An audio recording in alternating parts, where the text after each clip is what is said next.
Stop, friendly fire. Chapter 28-29. Chapter 28. Kraisha's Quest. They had made one mistake in creating golems. Measuring out the materials that they would need for the golems' bodies. He had originally thought that the emeralds that they'd mined would be enough to create all 277 golems, but because of the transformation, the dark emerald bone was slightly reduced in size. Plus, in the process of slightly carving the bone, as well as combining them, there was some bone loss, so he ultimately ran out of raw materials when building Aram 250. Master, please command me. Aram 178 is here.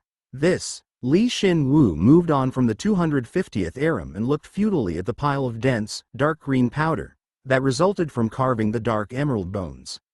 He didn't have enough raw materials to make the next 20 or so Arams but had more than enough powder. I guess it can't be helped. I suppose I'll have to use this for my bone gate or for regenerating. They're much too valuable to use for that. Give me half. I feel like I'll be able to use it for some special magic. If not, then maybe I can use it to make an artifact. You make artifacts? It's actually a specialty of mine. Yeah, alright, I'll give you some. Shin Woo didn't have the time to listen to her boasts, so he obediently gave her half the gemstone bone powder. When he considered her contributions in making the golems, this was nothing. Now what are you going to do with the golems? They're like the other golems. I'll split them into a few groups and send them off to hunt. Kraisha gaped at Shin Woo, who had created 250 level 6 elite golems. It might make sense if he were to send them after one of the 12 generals, but why would he split them up? You're just going to send these guys off to hunt? Then what, do you want me to just leave them to rot? No, but, even while flustered, Kraisha gave her opinion, telling him that the vibe in the Empire was becoming increasingly uneasy, that the Emperor's undead were probably gritting their teeth at the golems, and that it would be dangerous to send the golems out right now. Everything she said was correct, and her interferences were correct as well. However, Shin Woo was the one who originally told her all that. He just told her that they would have to take that risk. Yeah, it's dangerous, but sending something away from my grasp will always be dangerous. But Kraisha, you have to invest for that capital to grow. And the more danger there is, the more there is to gain. Capital? It frustrated her, but he was right. That same principle applied to them. Heroes couldn't grow if they didn't endure danger. Kraisha acquiesced to his logic, and Shin Woo smiled bitterly. Well, I don't really like investing in a loss. I made this decision after considering our chances of winning, so just watch. Shin Woo created 10 groups of 21, consisting of 20 dark emerald bone golems, and 1 silver golem. The silver golems were a precious resource, as they possessed a moving warehouse. You've probably already heard, but you don't need to fight against opponents that are much too strong for you. If you find troops under the steelworkers or any of the 12 generals' command, don't fight and report to me at once. If you cannot win and you're about to be destroyed, sending me that information is paramount. I understand, Master. A group of 21 level 6 elite golems would be able to tread through a level 3 danger zone without being on the receiving end. Moreover, even if they were discovered by heroes, the heroes wouldn't attack easily, as they would be on guard against them. Oh, and never go over here. I'll keep that in mind. Once he told them to go in the opposite direction of Ethan Cruz, they all dispersed. The silver golem not only possessed the subspace ability but could also move stealthily, so they should be able to teach the Arams the fundamentals of moving stealthily while leading them. He didn't send the silver golems along with them just for their subspace ability. You sent that many away, yet you still have 60 level 6 golems left. Alright, then you guys will. There were 10 silver golems and 50 Arams left. These guys would patrol inside and outside the base and would be on standby, in case they were needed as emergency reinforcements. Even a level 7 elite would have difficulties getting through them. Then Shin Woo, what are you going to do with the remaining cores? Are you going to make more golems after you procure the materials? Nope, let's just leave them be for now. He had said that he would sell the wine to the secret shop and buy materials to make cores if he had any materials remaining. Yet he didn't have any materials remaining, nor could he absorb the cores. Shin Woo was sure that it wouldn't be a good idea to scrape by buying the materials he was lacking from the secret shop to make the remaining golems. In any case, I can always make golems whenever I want. I'll think about making more golems when I get my hands on some materials. In other words, the solar fossil. He thought about making golems with this unique and precious treasure, but Shin Woo and Kracia didn't have the knowledge to make golems using the solar fossil. When he thought about that, he calmed down a bit. He still needed to work hard. And you never know, there might be a way to further strengthen these original cores. I can't even imagine that, but, in any case, if we go there, it might help improve your knowledge of magic, Shin Woo. You're talking about that magic training facility, right? Yeah, it seemed like she really wanted to bring him over there. Shin Woo smiled bitterly, nodded his head, and spoke. He'd fermented the wine and made the golems as well. He supposed he could follow her now. Shin Woo looked around the base one more time and prepared to leave. He didn't know how they knew, but the moment he was about to leave, the dryads came out. Once he finished with his goodbyes, he left their base. Where do we have to go? This way. Kracia shared her minimap with Shin Woo and pointed towards a specific spot. Coincidentally, their destination was in the opposite direction, but if they took the golem train and departed from where it stopped, they would be able to reach it rather quickly. Then are we going to take the train? No, not only are you with us right now, we also have to avoid the golems for the time being. But it's not like there's no way of getting there. Shin Woo smiled, of course, from an outside view, it just looked like his jawbone moved downwards a little bit. Elatedly at Kracia, who was tilting her head and took out a precious item from his inventory. It was the level 8 Bone Gate. Bone Gate, LV8, Durability 1, 551,550 It's a treasure that sacrifices bone to create a gate that leads to a designated point. The gate can only be linked to a location that the user is completely familiar with, and it is impossible to cross dimensions. It is imperfect, so the amount of people who can utilize the gate is very limited. From the outside, the bone gate just looked like an oval-shaped bone bracelet. But Kracia's eyes shined, as she could grasp a portion of the magic within, and asked, "This is the bone gate? This is my first time using it." The reason he had suggested that they not use the golem train was because he wanted to use the bone gate. Shin Woo looked at the bone gate with severe anticipation and gripped it. Was it because it was an item that was made of bone? He knew how to use it instinctually. Shin Woo needed to focus on the image he wanted to go to and then infuse his mana into the bone gate. Gee, the bone gate accepted his magic and he felt it demanded a bone prior to activation. Because it felt like it would eat away at his hand if he let it be, he hurriedly opened his inventory and fed it the bone powder created from grinding level 1 and 2 bones. Gee, damn, how long are you going to keep eating? Huh? The bone gate stuffed itself for quite a while, perhaps because the quality of bone was so low, and let out a bizarre sound as if it was saying, "Give me more." If the bone powder wasn't enough this time too, then Shin Woo was ready to sacrifice the gemstone bone powder, but then, it suddenly began to emit a white light. He was taken aback. When he lifted the bone gate, the radiating light formed a giant oval shape. It looked like around 2 people could easily fit through it. This is gate magic. It's ridiculously high-rank magic. Even if it's a temporary gate, the level of magic is similar. Kracia gaped and verbalized her astonishment. It seems as though she'd seen this kind of magic before. Alright, then shall we? Wait a sec, Shin Woo. It seems like only 2 people can go through. What? It had eaten that much bone powder and it would only let 2 people through. But if they did nothing, then the gate would close on them and no one would be able to get through. Shin Woo gritted his teeth and sent Kracia and Rem through the gate first.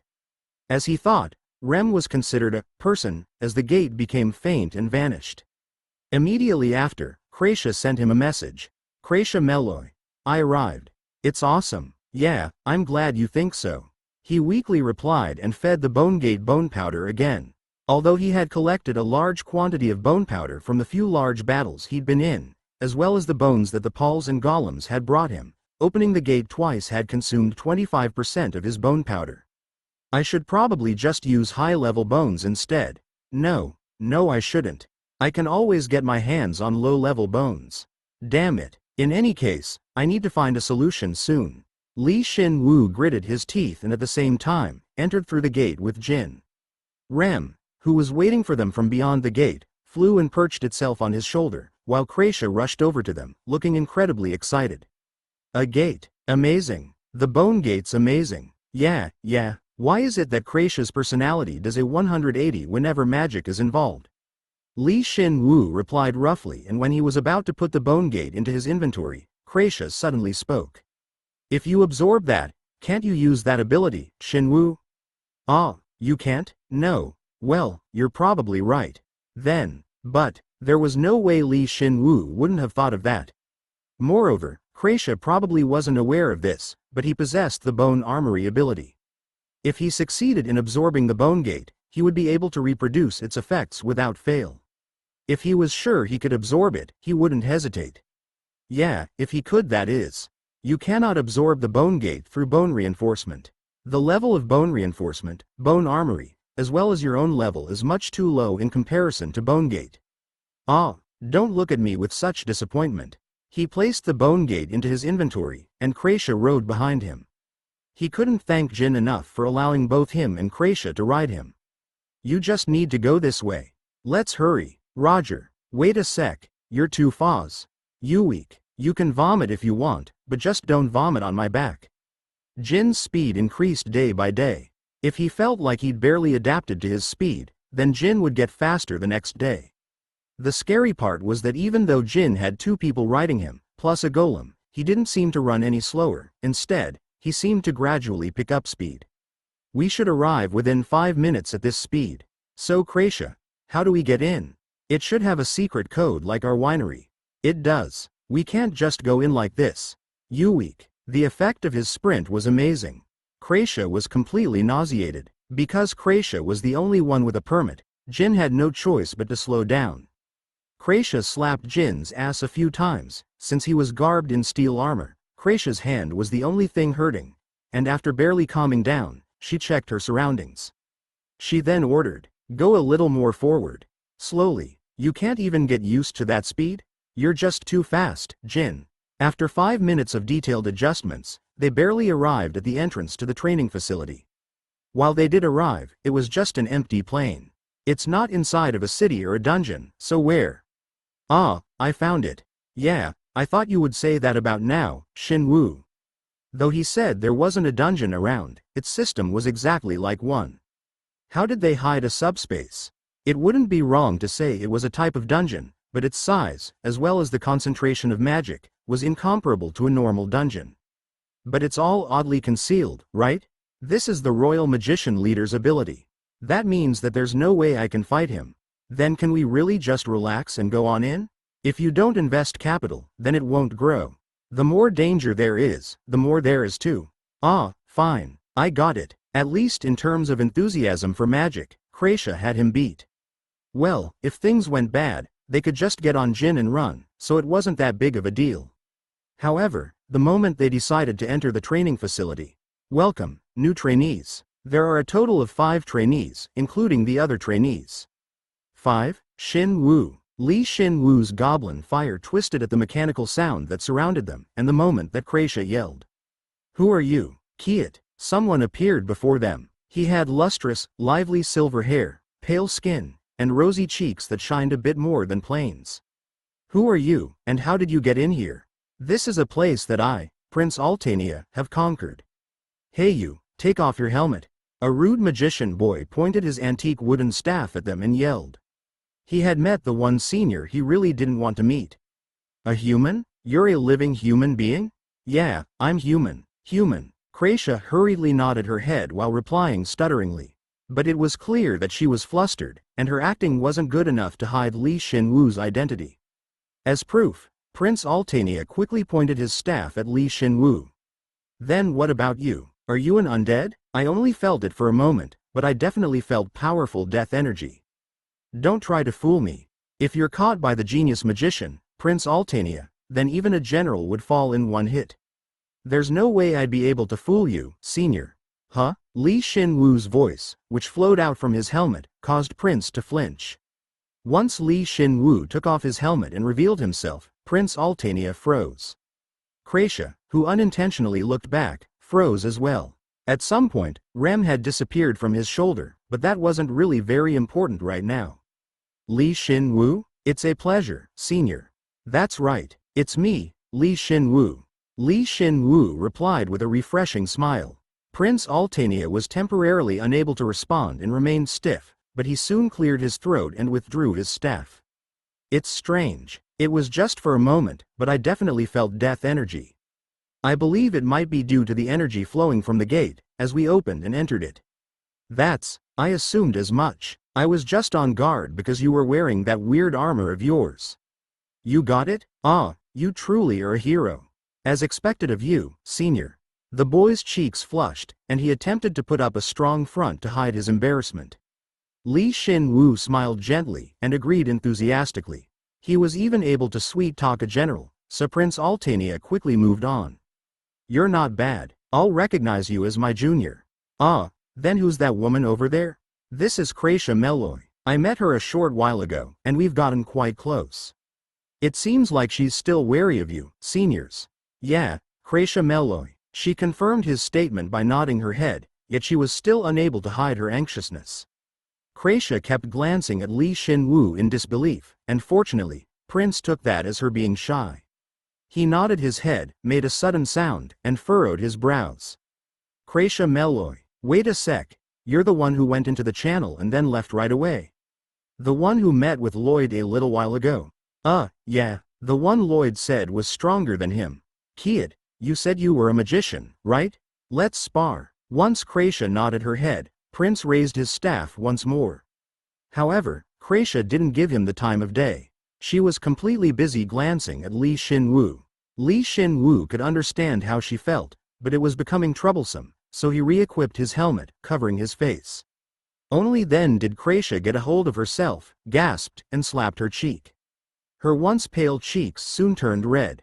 Jin sighed and spoke with Li Shin Woo through their connection. How did you disguise yourself so quickly? That's what it means to be a pro. That's right. The moment someone outside of their party noticed them, he had immediately activated disguise. The reason that Prince Altania just moved on, and Kracia was so astonished was because of his disguise. It had only taken 0.01 seconds to change into his human appearance back on Earth with his level 6 disguise skill. It was so fast that even if he were to disguise himself right in front of someone, they would think they were seeing things and let it go.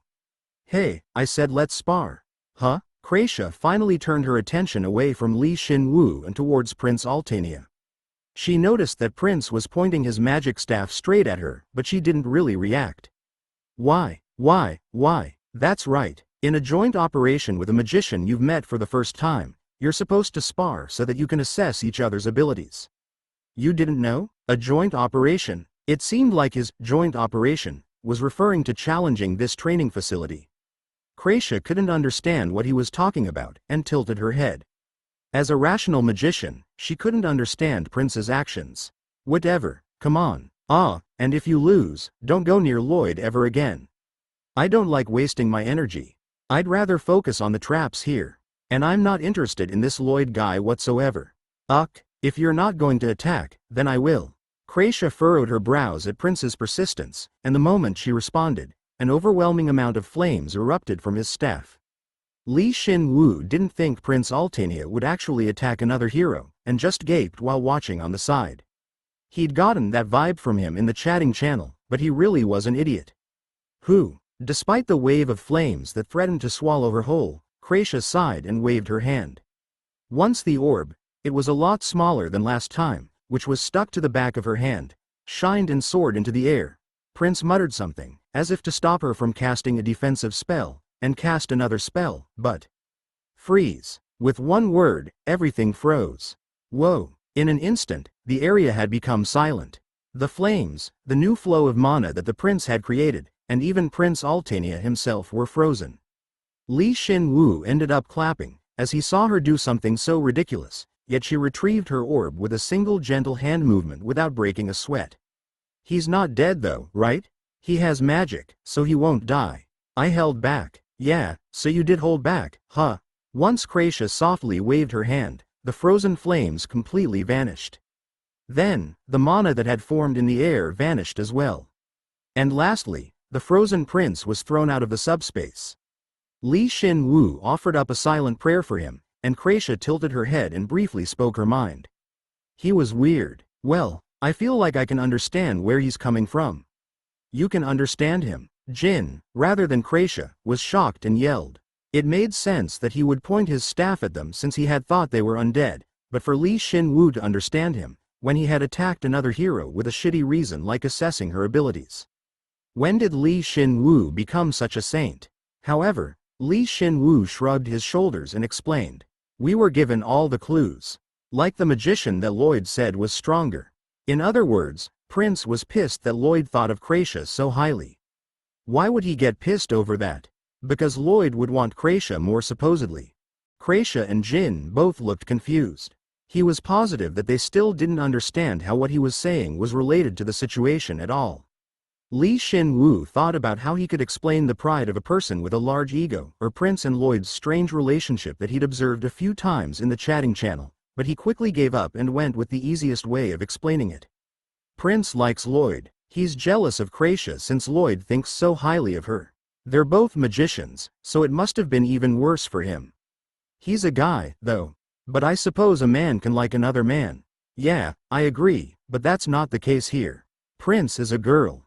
The effect was tremendous. Jin and Kracia were confused. But this time, Shin Woo was speechless seeing their faces. How can you not know? That beautiful outer appearance, the way she puts up a strong front, yet the delicate gestures. And the deciding factor was the fact that there are traces of mana around her body that indicate that she's using a disguise-type magic. Now that you mention it, it all makes sense.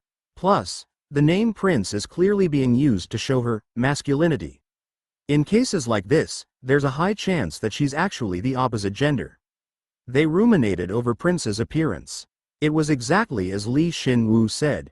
When they thought about it like that, they felt like it was weird that they had actually thought of her as a guy. It's hard to hide your gender. Prince is the type who thinks that as long as she hides what she looks like on the outside and changes her voice, then she'll be okay. That's why she gets caught so easily. That's true, but it really pisses me off to hear it from you. Agreed, huh? Why? He thought he'd explained it quite amicably, yet Jin and Kracia gazed at Shin Woo as if they were let down. Shin Woo couldn't bear their anger, especially since he didn't know why they were mad at him in the first place, and turned his gaze. Then, Kracia suddenly grabbed him. By the way, what's with that face from before? Ah, that's my face from when I was still on Earth.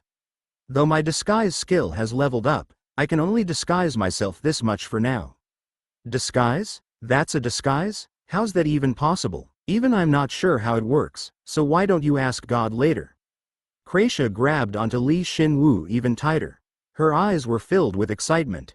Show me one more time. We came here to go through the training facility, not research my disguise skill, right? Just once. Who? Shin Woo sighed and took off his helmet. Kracia exclaimed with a ooh, approached him, and rubbed his cheek. That fresh feeling and the heat that was unmistakably human caused her to blush slightly. Shin Woo looked down at her and spoke to her with a bit of a chilled voice. That's not what I look like right now. It's just a disguise. Then is your true appearance that of a bony skeleton? Who determines what's fake and what's real? He could easily say that his disguised appearance was fake. However, his Joker karma stopped him. Since there was no one who recognized him as a fake. Kracia nodded her head as though she understood how he felt and continued. One day the boundary between what's fake and what's real will come crashing down. You'll have to think hard when that time comes, Shin Woo. Kracia's words left a deep impression on Shin Woo. If Shin Woo were able to make a perfect fake, fool everyone, fool himself, and even fool the entire world, could he really call that a fake? He believed that when he could answer that question clearly, he would become a true Joker. You really are a magician.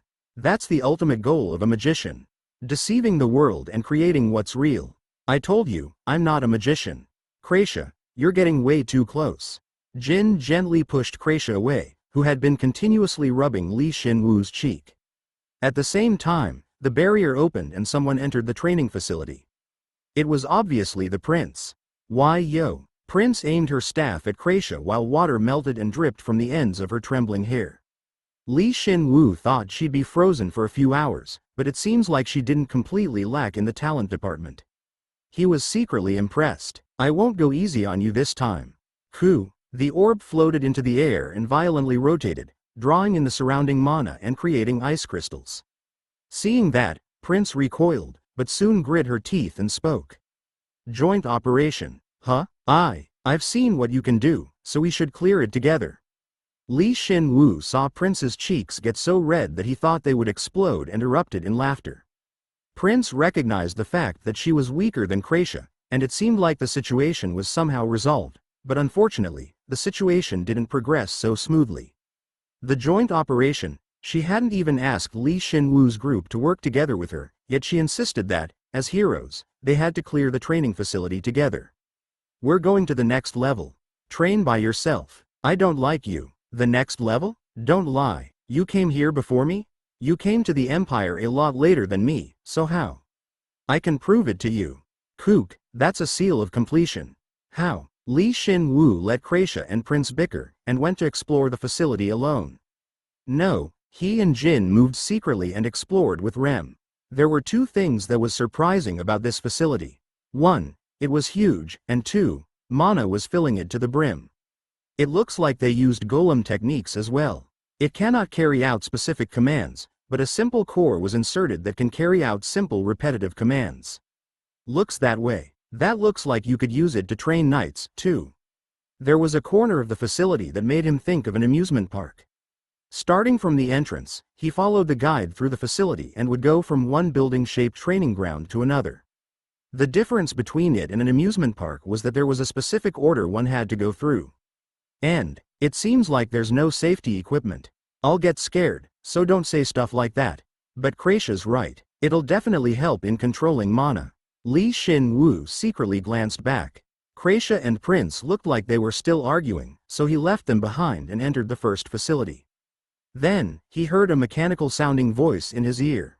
It was a similar sound to that of a golem activating. Beginning first training exercise. Testing how quickly the user can gather their mana. 3 participants in the training exercise. Beginning training exercise. Please gather enough mana to use intermediate magic at minimum. Aha, so they do start with the fundamentals after all. Huh? I have to do this too. Master, if you give me the order, I will destroy the facility's central hub. Probability of success, 80%. For now, just do as it says. I understand. If it just wanted him to gather his mana into one spot, then he could have done this when he was level 1, but by adding the intermediate magic stipulation, they were probably testing how fast one could gather their mana, as well as one's maximum capacity. To be honest, it wasn't all that difficult, so he did it immediately. Beginning second training exercise. Testing ability to infuse mana, as well as how much is lost during the transfer. 3 participants in the training exercise. Beginning training exercise. Please infuse mana into the rock falling from above and stop it. Huh? The message ended and at the same time, a giant rock suddenly fell from above their heads. Jin was taken aback, but Shin Woo fired out mana that was accumulated in his hand and concentrated it into the rock. In addition, he used his connection with Jin to transfer the mana Jin had gathered to the rock as well. Rem could control mana well, as it possessed the mana parasite ability, and was easily able to infuse its mana into the rock. The moment the three's mana was completely infused, the once falling rock stopped in place. It was set up so that if an adequate amount of mana was infused, then the rock would stop falling. There's a limit to how inhospitable you can be. They're trying to kill us. Get a hold of yourself, Jin. You won't die if you get hit by a rock like this anymore. Ah, you're right. Passed. Beginning third training exercise. Testing rapid concentration and multiple infusions of mana. 3 participants in the training exercise. Beginning training exercise. Please infuse a sufficient amount of mana into each and every rock that comes flying in every direction. The third training exercise was even more ridiculous. There were cannons that seemed to spring out from everywhere within the vast facility. They aimed for Shin Woo's party and sharp rocks were shot at them from every direction. Moreover, their mission objective was not to destroy or evade the rocks, but to infuse an adequate amount of mana into them to stop them. Jin was astonished once more, but Shin Woo immediately progressed with the mission. To be honest, this was nothing compared to the complexity of making the steelworker seal. All I have to do is calculate how much mana they need before they stop, and divide my mana and infuse it into them. The amount of mana he needed to use to stop each rock was identical. But before the rocks came close, he would have to sense them, fire his mana at a long range, and infuse it into them, which was a bit complex. However, Shin Woo was capable of this level of mana control when he was level 3, so he was able to do it easily. But Jin was the problem. Hey, why aren't you stopping the ones coming at me? Hey, you have to practice too. It may look like it doesn't apply to you, but if you become able to control mana in a multitude of ways, then all of your abilities will get stronger. Shin Woo said provokingly as he shot out his mana everywhere and accurately hit the rocks. After that, Jin was struck by quite a few more rocks. It didn't hurt much since he was covered in steel armor, but he felt quite bad, and gritted his teeth, then tried his best to imitate Shin Woo. Of course, it wasn't that easy. No, not that way. You have to control it a bit more thoroughly. It seems like they won't stop if you infuse too much mana. How is this even possible? But after continuously getting hit by the rocks, Jin concentrated more on his magic control, even if he was doing it out of anger. After 7 minutes of being struck by the barrage of rocks, he finally succeeded in infusing the right amount of mana into a rock. At that very moment, the rocks that had once been flying at them vanished. Ending training exercise. Passed. 2. Failed. 1. Would you like to kick out the failure and continue with the next training exercise? Or would you like to retrain with the failure? This guy is doing this on purpose, isn't he? He ended it here on purpose, didn't he? Calm down. If you get too excited, then you'll forget what it felt like. I don't care. I'll just destroy it all. Right when Jin was about to destroy the facility with his mouth cannon, the training was suspended and Kracia walked onto the premises. Prince was with her, though it looked like she still didn't understand what was going on. Shin Woo, we don't have time to waste on the basic training facility. Yeah, if you want to assess this frustrating kid's ability, then you have to go further in. So wait, you decided to work together? So long as they follow us and don't say anything. Kook. Oh, it seemed as though an individual who had previously passed the training exercises can skip those facilities. It looked like companions could go with them as well. Hearing that, Shin Woo thought briefly and got down from Jin's back. You're going to follow them. I trust you. Plus, you need this training. Well, see you later. Hey, Jin was so surprised that he leaped up, but Shin Woo just grinned and patted him. Once Prince entered, Rem went into stealth mode and hid itself. Shin Woo placed Rem atop Jin's back so that it wouldn't be noticed. Rem, just make sure this guy doesn't die. I understand. Kracia, who had been watching that interaction, noticed that Rem went into stealth mode, but didn't say anything. That was because she realized that Shin Woo was trying to hide a few facts that stemmed from him being a skeleton. But unrelated to that, Kracia was slightly disappointed in Prince, as she didn't notice Rem going into stealth mode. To be honest, it was only possible because Shin Woo had added in his assimilation and disguise skills. If one couldn't grasp Rem's original mana, then it would fool anyone. A horse will just get in the way of your training. But if you just leave it like that, it won't leave? He's extremely smart, so it'll be fine. Then again, it does seem quite impressive for a horse that you got in the Empire. It's just like that elf said. Now, let's go forward. Kracia, you lead. When Prince saw Jin, who was wearing steel armor, she briefly admired him, but other than that, she paid him no mind. Of course, Shin Woo had slightly used his ability here as well. He had succeeded in completely tearing her attention away from Jin and Rem. The further we go, the more complex it becomes. There are also sections that require combat. Combat? Since this is a dungeon, monsters are led and restrained through magic. As expected, Shin Woo then understood. Regardless of how amazing the royal magician leader was, he wouldn't have been able to create this large of a subspace in a place that had nothing there. In other words, he had created this facility by using pre-existing dungeons. Though it is amazing that he tied together several dungeons into one. That's not something a human being can do. While they talked, the group used Kracia's free pass to get through the various facilities. As he passed through, Shin Woo saw the hidden, bloodied iron maces hidden here and there, the thorn floor, the spears that were set up in the ceiling that threatened to fall, as well as the areas that were completely destroyed and rebuilt into the facilities with magic, etc. And he couldn't figure whether the royal magician leader wanted to train magicians or to bury them. This facility also has a system that measures the level of magic, and whether one can use magic or not. It's not an ability inherent to the dungeon, so it's definitely an artifact. I was sure after I retraced the mana.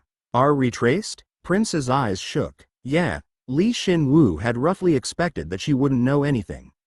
We came here to clear all of the training exercises and take that. Don't touch it, but as a fellow hero, I should. You agreed to follow us and not say anything. Kook, but if you want the artifact, you can compete with us.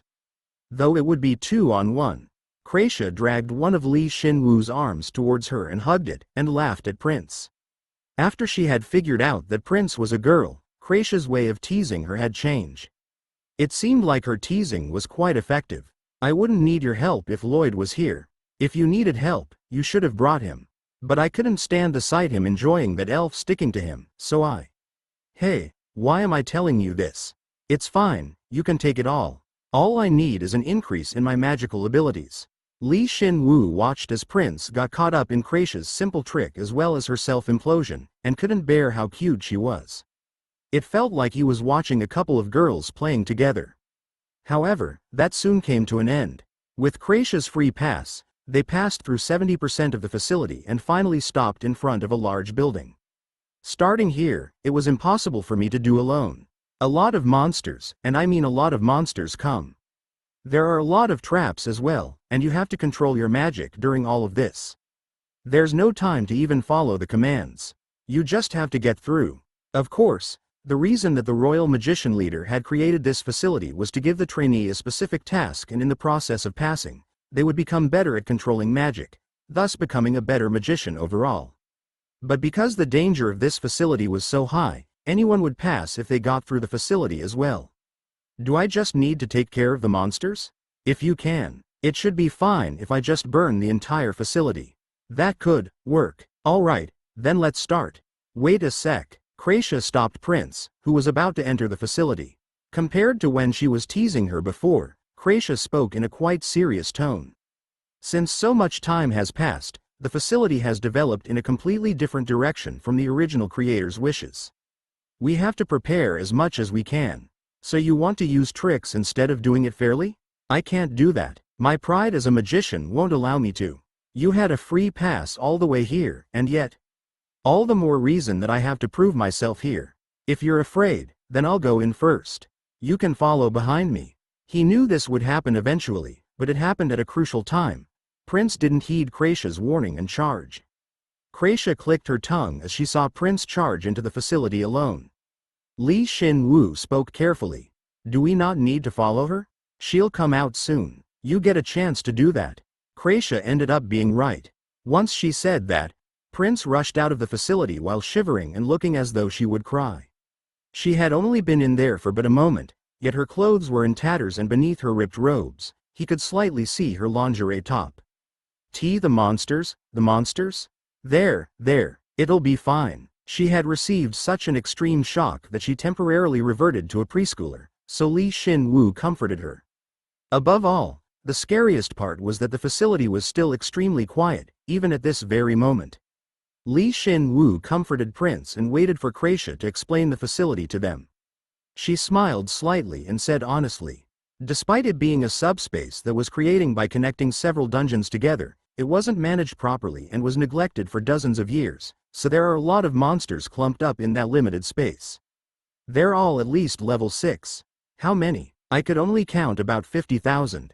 Plus, it's frustrating because whenever you mess up, the monsters are all buffed.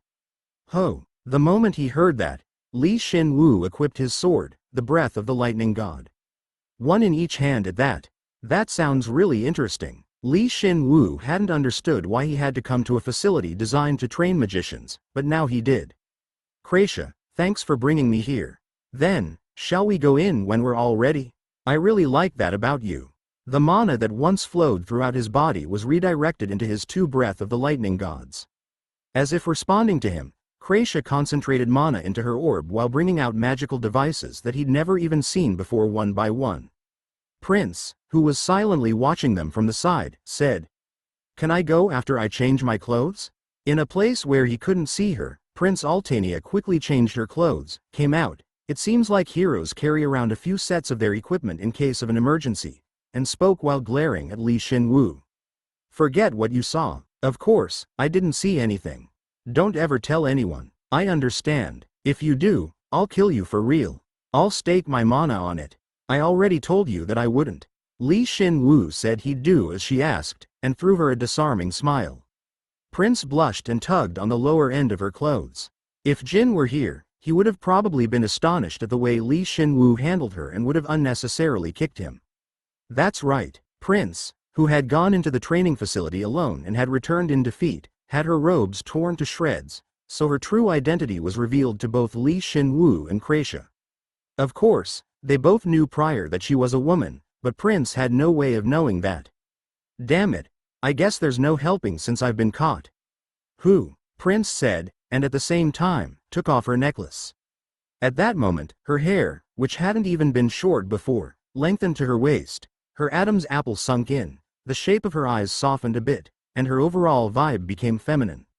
He had somewhat expected this when she was disguised as a man, but she was incredibly beautiful.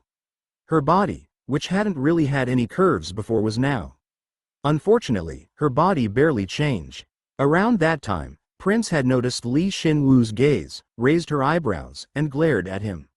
What is it? Her true voice was obviously that of a young girl. Shin Woo just shrugged his shoulders at her fierce reaction. He couldn't tell her the real reason, so he had no choice but to relay some other facts that he'd figured out about her. It just seems like your magic has increased significantly, senior. Do you normally use your magic to maintain your disguise? It's complicated, I suppose it must be. If one made a mistake in the Empire, then they would die. Even so, she tied down her mana for it, which meant that she was also willing to take the associated risks with doing so. In any case, it's a relief that you're willing to help us. Shin Woo decided not to say any more. Humans possessed beliefs they wanted to realize, no matter how naive or foolish. So long as she didn't drag him into that stupidity, then it was fine. Shin Woo, are you ready? I'm good. How about you? Don't look down on me. Since I've returned to my original form, I won't lose too. Then let's go in. Kracia used her orb to absorb as much of the ambient mana as possible, freeze it, and enclosed her body with it. It was at the level of one of the 12 generals. As if she were competing, Prince concentrated mana into her staff, but it was weaker than Kracia's. Damn it. Why is this newbie a level 7? You'll become level 7 soon, senior. If that happens, you won't lose to her. Yeah, as I thought, you're really not bad, Shin Woo. Shin Woo, you're acting like a nanny. They finished with their preparations and took a deep breath. After that, they immediately entered the training facility. Coincidentally, the moment Shin Woo entered the facility, he could understand how Prince felt. Welcome to the 19th training exercise. There was another world inside. Hey, the true nature of subspace magic hasn't been discovered yet. The best a human being could achieve at the time was to imitate the mystery applied to a dungeon and use it. However, the royal magician leader, Theotain von Seldin, brashly tied several dungeons together and treated it like a single subspace. Kracia calmly explained that, as a result of neglecting the facility for dozens of years and allowing it to develop on its own, the inside of this tiny training facility ended up becoming the size of a small-scale city. It was exactly as she said. He couldn't find any traces of the original training facility, and half of it was made up of jungles and caverns. It looked like a wilderness that had been increased in size by several times. Above all, there were hidden magic traps everywhere, and, Gururukua, Kiuu, there was such an overwhelming amount of monsters that the ground beneath them was barely visible. Plus, like Kracia had said, they were all level 6 wild animal-type monsters. The training exercise will begin soon. You must stop the activation of the 297 magic traps in time, and you must annihilate the 666 monsters. A few of the magic traps activate as soon as the training exercise begins, so please figure out where they are beforehand. Hey, no matter how I look at it, this isn't 666 monsters. We can't get into the next facility until we pass this training exercise. So we have no choice but to break the entire facility. Hey, they're coming right now. Beginning training exercise. Kawa. Once the faint guide voice vanished, the monsters were released from their confined area. At the same time, a variety of different magic traps activated. However, Kracia, as if waiting for that very moment, released the frost that had been around her. Everything around her was frozen, whether it be the ground, the air, or anything between.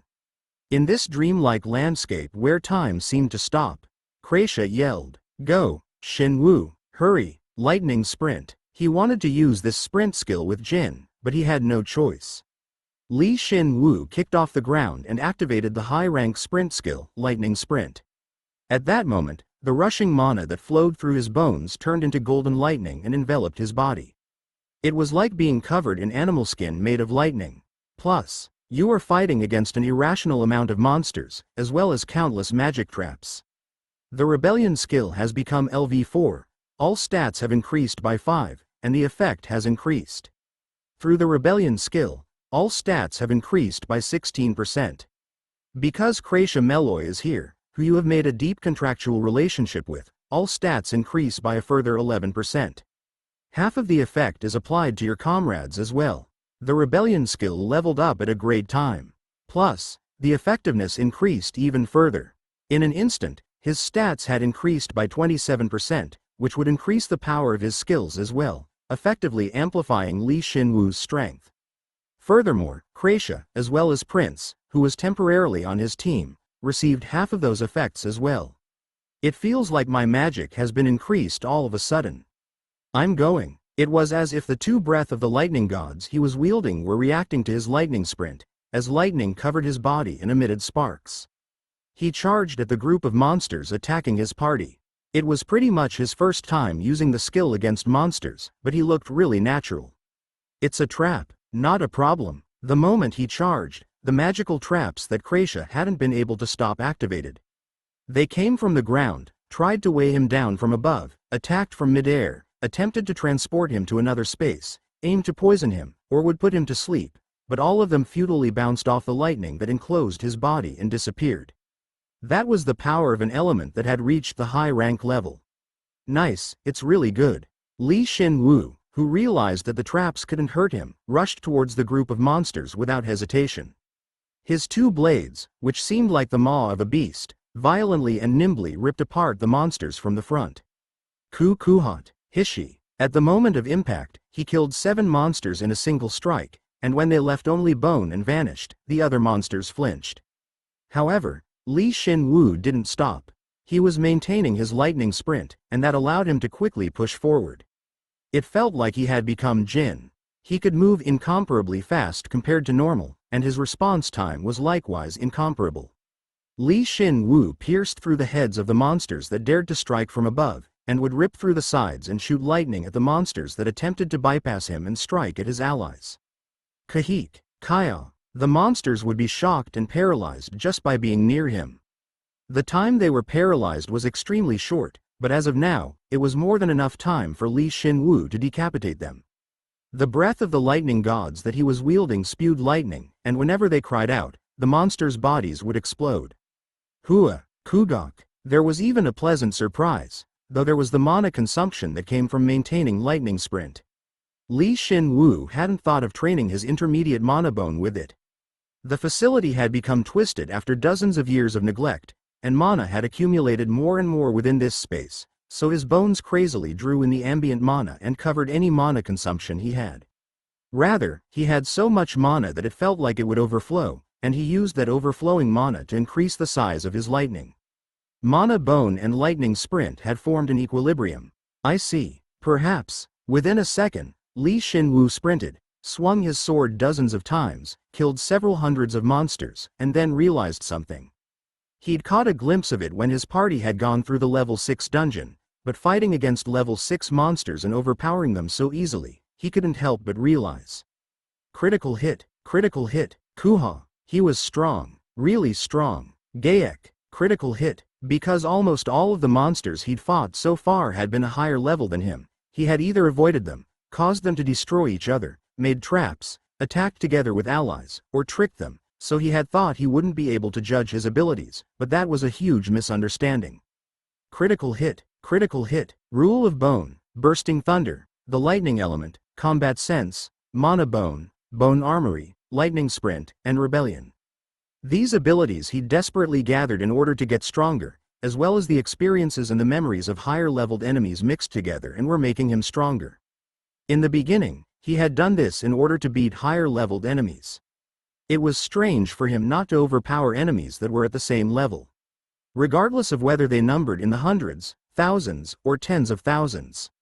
In this world, one powerful individual could trample several weaklings. Now, level 6 monsters were nothing more than weakling that he could trample over. Lightning? Kook, Fire Demon's Grip. It had been 2 seconds since he'd started the battle, and within that time, Shin Woo had killed hundreds of monsters. Around that time, Prince began participating in the battle. Large-scale destruction was a magician's specialty. She had done as Kracia had asked, swallowed down her pride, and prepared a large-scale magic attack before she had entered the facility. Kuok, Guu. Flame magic was so powerful that people often remarked that no other element could match it in terms of pure destructive capability. That destructive power, as well as fire's tendency to draw in its surrounding to increase its durability, were all closely connected to destruction and death. The effect of her spell that she called Fire Demon's Grip was impressive, and just as she'd wanted, the jungle was completely burnt and hundreds of monsters were killed in an instant. The flames didn't die out, as the destructive flames spread in every direction and tormented the surrounding monsters. Hut, how is it? She was tired after casting such a spell, and Prince turned around to the other two and was momentarily speechless. During the small time while she was casting her spell, hundreds of monsters were cut apart by Shin Woo while he sprinted around, but clear. She thought that Kracia wouldn't have any energy left after casting such a large-scale ice spell at the beginning, but Kracia was aiming her orb with one hand to stop all the monsters that came towards them. Kracia used her other hand to create a magic circle to find all the magic traps and disarm them one by one. They were going through the training that the royal magic leader had wanted. Hey, you said that was impossible before? Shin Woo's helping me out a lot, so I can do it now. I'm going to break through them all at once. You help too. Clear. It was then that Prince completely accepted it. Kracia wasn't just a higher level or had more magic than her, she was also superior in knowledge and understanding, both of which were essential for a magician. Normally, there was a limit to how much a dungeon could hold. If no one were to visit the facility after such a long time, then it was obvious that the number of monsters within the dungeon would multiply as a result of them breeding or the dungeon forming new monsters, but when they reach their limit, the creation of monsters slows down or completely stops. Kawak, TCH, there's no end to them. Hup, critical hit, but because the royal magician leader had tied several dungeons together and broadened his magic, he had caused the facility to overcome that limitation. Of course, he probably didn't intend for the dungeon to spawn an infinite amount of monsters. He had only created this facility to cultivate the skills of the royal magicians. However, none of them had come looking for the facility, and even the royal magician leader himself hadn't visited. Plus, several years had passed, so as a result, it had become something like an infinite monster spawner. There were supposed to be 666 monsters in the 19th training facility, yet there were at least 60,000 of them. Huop, critical hit. Shin Woo overlapped both his breath of the lightning gods and swung downwards. The mana following through his blades transformed into a streak of lightning and exploded, eradicating the monsters in the whole area. In an instant, a section of the monsters was annihilated and the ground unearthed. Seeing that, Prince trembled. How is he? Is he a magician? Shin Woo's a better magician than you. Hey, stop chatting and kill monsters. One of Bursting Thunder's large-scale techniques, Lightning Bolt. This high-rank skill caused a large amount of lightning element mana to be discharged through a particular method, and the atmospheric mana would be gathered, creating a single lightning bolt, which would then be dropped from the sky. Since it was a technique that could only be used with a specific method in a specific situation, it was very much inferior to Kracia's catalyst magic, which would unconditionally transform mana into ice. However, in terms of destructive power alone, it didn't lose out. Kiha, nice. Now I can finally see what's in front of me. Shin Woo had poked a hole through a section of the monsters, flashed a relaxed smile at the hesitating group of monsters, and straightened out his posture. He had refrained from using a technique that consumed so much mana before, but it was a bit of a different story when mana was pouring into him from every direction. Kyahawk, oh no you don't. Kugagugugagagagak. Even now, he was using more than 50% of his mana, but whenever the monsters died, they would release a ton of mana, which would then be instantly drawn into his body, compensating for more than half of his lost mana. He seized that opportunity and pushed in with his two blades, using the lightning they created to cut through the monsters in the area in a single stroke. If he were training his mana, then he could say that this was the best training ever. The flow of the rushing mana is. I can feel it clearly. There's so much mana that I feel dizzy. But if I can control it completely, then all of his bones would absorb close to their limit in mana at each and every moment, and then he would discharge it, followed by absorbing that quantity of mana again. It was like he was breathing through his bones. His bones needed to breathe in and out as much as they could. If his bones were lungs, then they would have either stopped functioning or exploded. One more time, lightning bolt, critical hit. However, he wasn't tired nor did he retreat. His body, which had been reinforced through rule of bone, would never break. Rather, his body seemed like it wanted more mana, as it breathed in even stronger than before, and absorbed more mana than his previous limitation, turning that mana into his own. At that moment, his skill had surpassed its limitation and grew.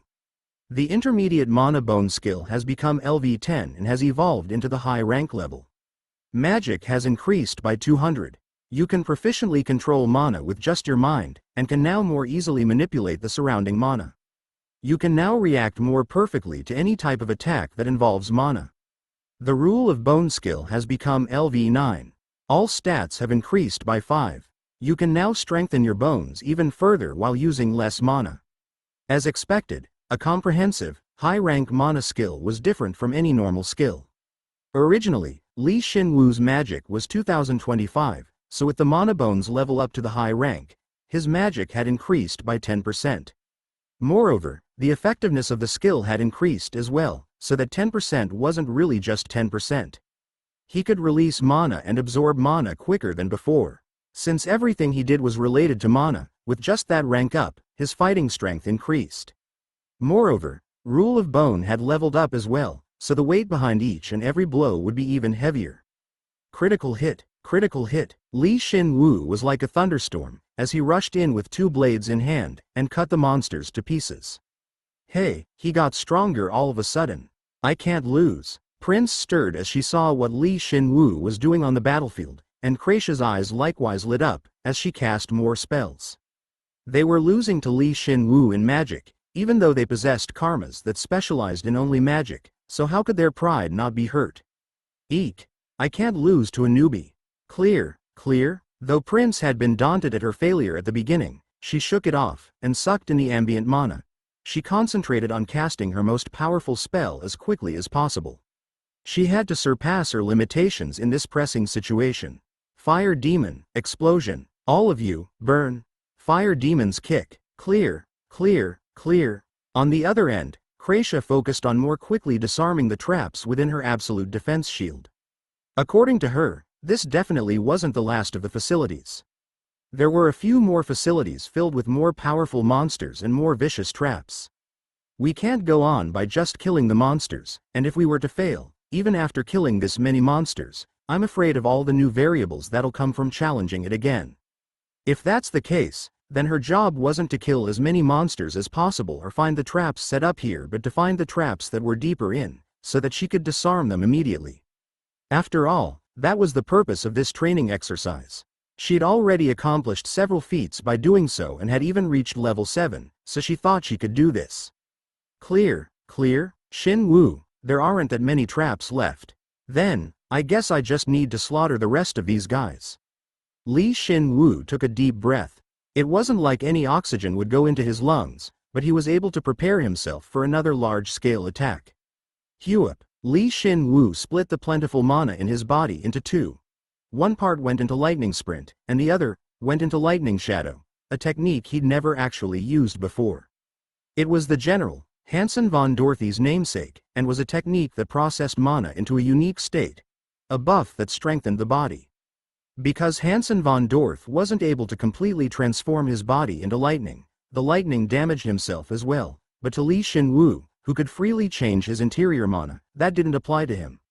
At the very least, Shin Woo far surpassed Hansen von Dorth in terms of mana control. As expected, the mana consumption is huge, but there's nowhere else that I can practice the combination of lightning sprint and lightning shadow but here, where mana is just pouring in. Lightning sprint, which coated the exterior in lightning. Lightning shadow, which altered his interior into lightning element mana. If he combined the two into one, then what would be the result? It made his heart pound. Kook, kaha, but combining the two skills together? He could barely breathe just from using both of the skills simultaneously. If Mana Bone hadn't leveled up to the high rank level, then he wouldn't have been able to even attempt this. But even amidst the pain that felt like his body was breaking apart, Shin Woo grit his teeth and kept his eyes wide open. A large number of sparks were emitted from his body, making it difficult to even see what was in front of him. The powerful lightning that flowed from inside and outside his body antagonized him and viciously bared its teeth at him. It felt like that powerful energy would only be satisfied if either he or his enemies were destroyed. If that's the case, then, the moment Shin Woo's two blades became lightning teeth and shined, the lightning exploded. The earth exploded, and the sky cried out. The monsters' bodies scattered and vaporized into beads of blood. The lightning shadow skill has become LV2. Strength and magic have increased by 10. You can now more naturally control the lightning permeating your body. No one could see his skill. They would have either been swept up in it and exploded, or been cut apart by it and blown away. He had gathered the surrounding mana and made it his own, and in the next moment, discharged the lightning, so it was much greater than Kraisha's own catalyst magic. What is he? He's scary. Clear, clear, clear. Prince, who had been gathering magic to cast her spell, stopped in shock. Contrary to her, Kraisha remained calm and continued to disarm the magic traps. However, at some point, she stopped. She had finally disarmed all the magic traps. But the fact that the alarm's not ringing means that we really do have to kill all of the monsters. However, there weren't even that many monsters left.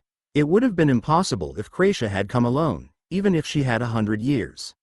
Since new monsters would be created while she disarmed the magic traps and killed the monsters.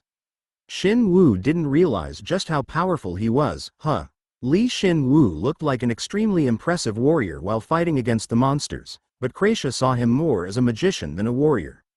Despite the fact that he was plenty skilled enough, he would stake his life in anything he did and fight against enemies where victory wasn't assured, so he would always prepare alternative methods to beat his enemies. Even if he was a good match, he would take a step back and calmly assess the situation and then respond. However, that wasn't because of fear. It was so that he could completely overwhelm his opponent. Because of that, he had underestimated his own abilities. But honestly, his abilities were amazing, so could it even be said that he had a weakness? Kraisha just shook her head. Kua. Gok. The end. While Kraisha was briefly caught up in her thoughts, Shin Woo's blade pierced through the last monster's head. At that moment, Lightning Shadow and Lightning Sprint were released, and he felt drained, but at the same time, he was filled with joy. He hadn't succeeded the first time, but he had found a clue on how to combine Lightning Shadow and Lightning Sprint. Training exercise passed. Congratulations. You may now head into the next facility. Did it even know how difficult the training was? The appearance of the small world was hidden at the same time they heard the monotone voice. They could now progress to the next training facility. It had been a week since Shin Woo's group had entered the magic training facility. They rested in between and were somehow able to clear the 20th facility. They rested for almost an entire day, and after they were completely ready, they entered the 21st facility and were struggling.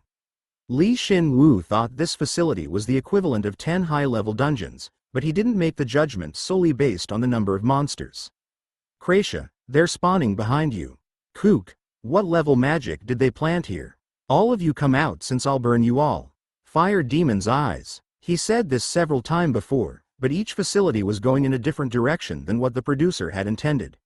It wasn't just the quantity of monsters, it also took into account the reinforcement magic that was set up, as well as the magic traps. A few subspaces were overlapping, which caused the size of the facility to increase, and in the process of that expansion, the magic traps intensified due to the quantity of mana. What's worse, in the process of expanding, the spawn locations became much worse for them. Activating reinforcement magic. Activating reinforcement magic. Kuhok. Ah, wait a sec. This is crazy. Kraisha, get back. I said get back. Moreover, the reinforcement magic was supposed to activate only if they failed in disarming the magic traps, but because the magic traps had changed, they activated on their own without them even touching them and continuously reinforced the monsters. And if a few chances stacked up, then something would appear that they couldn't be happy about. LV7 Metal Ape Chimera. Like a level 7 elite monster suddenly appearing when there should only be level 6 monsters residing within this facility. Kawa. Ah, crap, what the hell is that? What the hell is a chimera? If you go that way, you'll really die, senior. Wait, no, the right side. Kracia, disarm that trap over there. I'm doing it. Clear. There was an art technique known as decalcomania. One would paint on the surface of a material that wouldn't absorb the pigment, and then it would either be folded in half, or one would get a new piece of paper and cover it. Either way, the original art would be transferred intact. Clear. Shin Woo. Get back for now. I'll take it on, so get back. Kuwak. Right now, the space was expanding and was repeatedly combining. Soon, rule and order was lost, and everything was mixed up. At the end of this chaos, everything was completely recreated.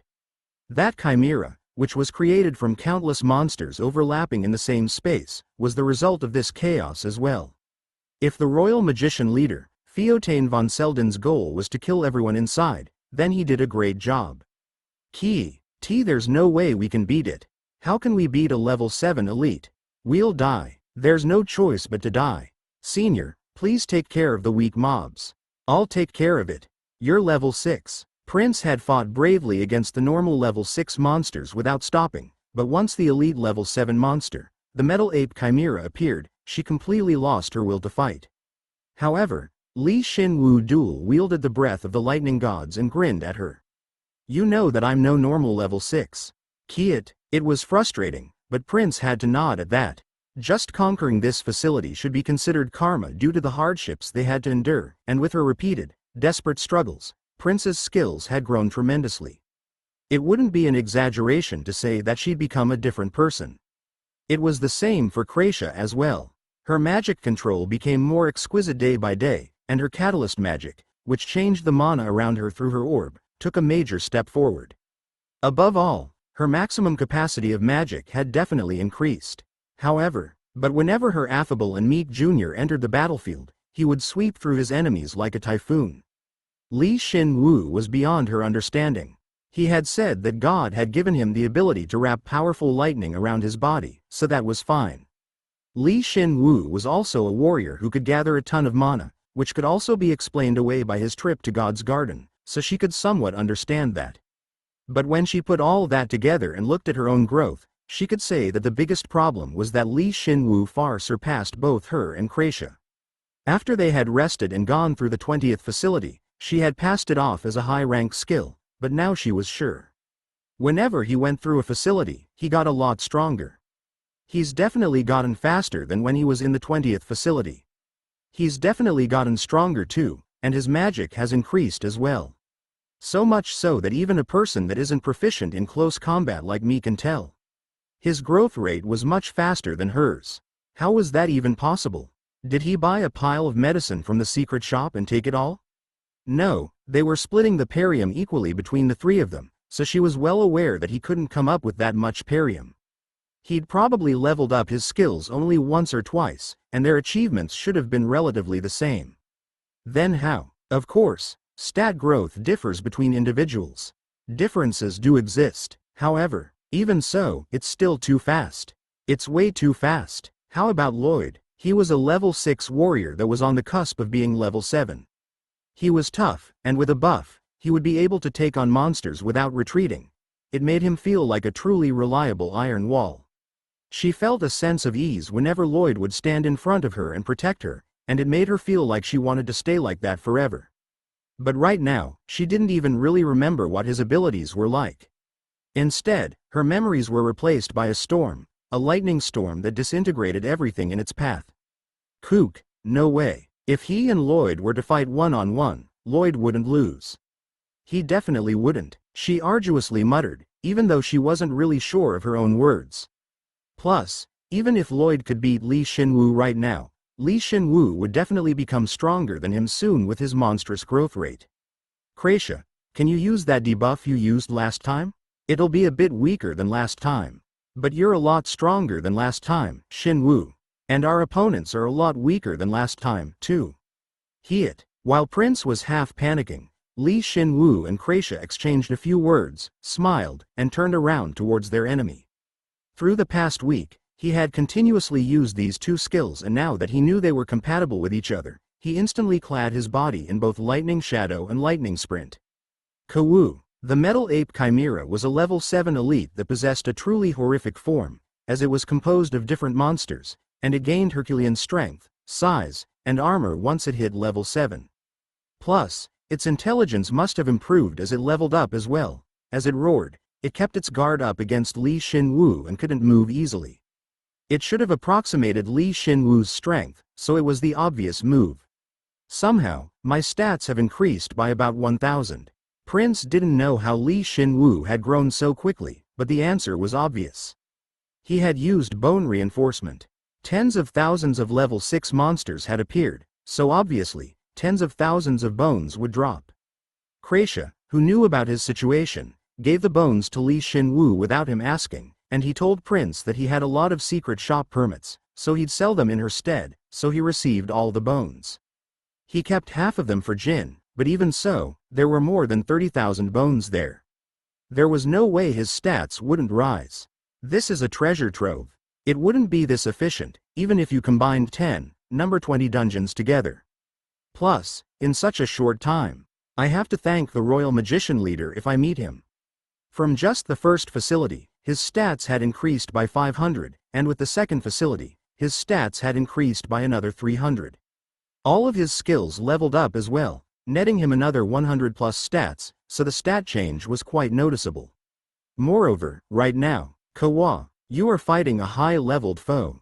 Through the rebellion skill, all stats increase by an additional 16%. Because he had been fighting such a large volume of enemies, his rebellion skill had activated and his stats had already been increased, but his skill activated once more. The rebellion skill had increased his stats by 43%. It was the same as a level up. Moreover, my stats have surpassed 6,000, so it filled in the gap that his skills had left. Even if he didn't have Kratia's debuff, he could have taken on the level 7. Because of the intense situation and the repeated battles that came in such a short period of time, Li Shin Woo now had a somewhat objective grasp on his strength.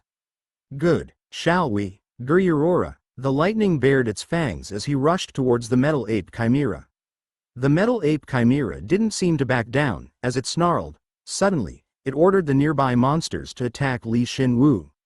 The strategy's fair and square, but it doesn't match its appearance. Prince. Oh, I got it, damn it. Kratia, who was watching the situation, spoke harshly. Fortunately, Prince responded on time. The fire that she'd shot out instantly burnt the monsters to a crisp, and Li Shin Woo cut down the dozens of monsters left in front with a forceful swing of his breath of the lightning god. Black energy was mixed with the lightning, forming a giant horn. An extremely sharp and secretive horn, shadow horn. Shadow horn. It was still impossible for him to project shadows, but he could activate a portion of the gigantification ability of the intermediate shadow horn ability, which caused the horn to become even larger. With reflexes befitting a level 7 elite, the Metal Ape Chimera stretched out its arm covered in thick armor, and attempted to block it. Unfortunately, the armor broke into pieces and the shadow continued on, destroying its forearm.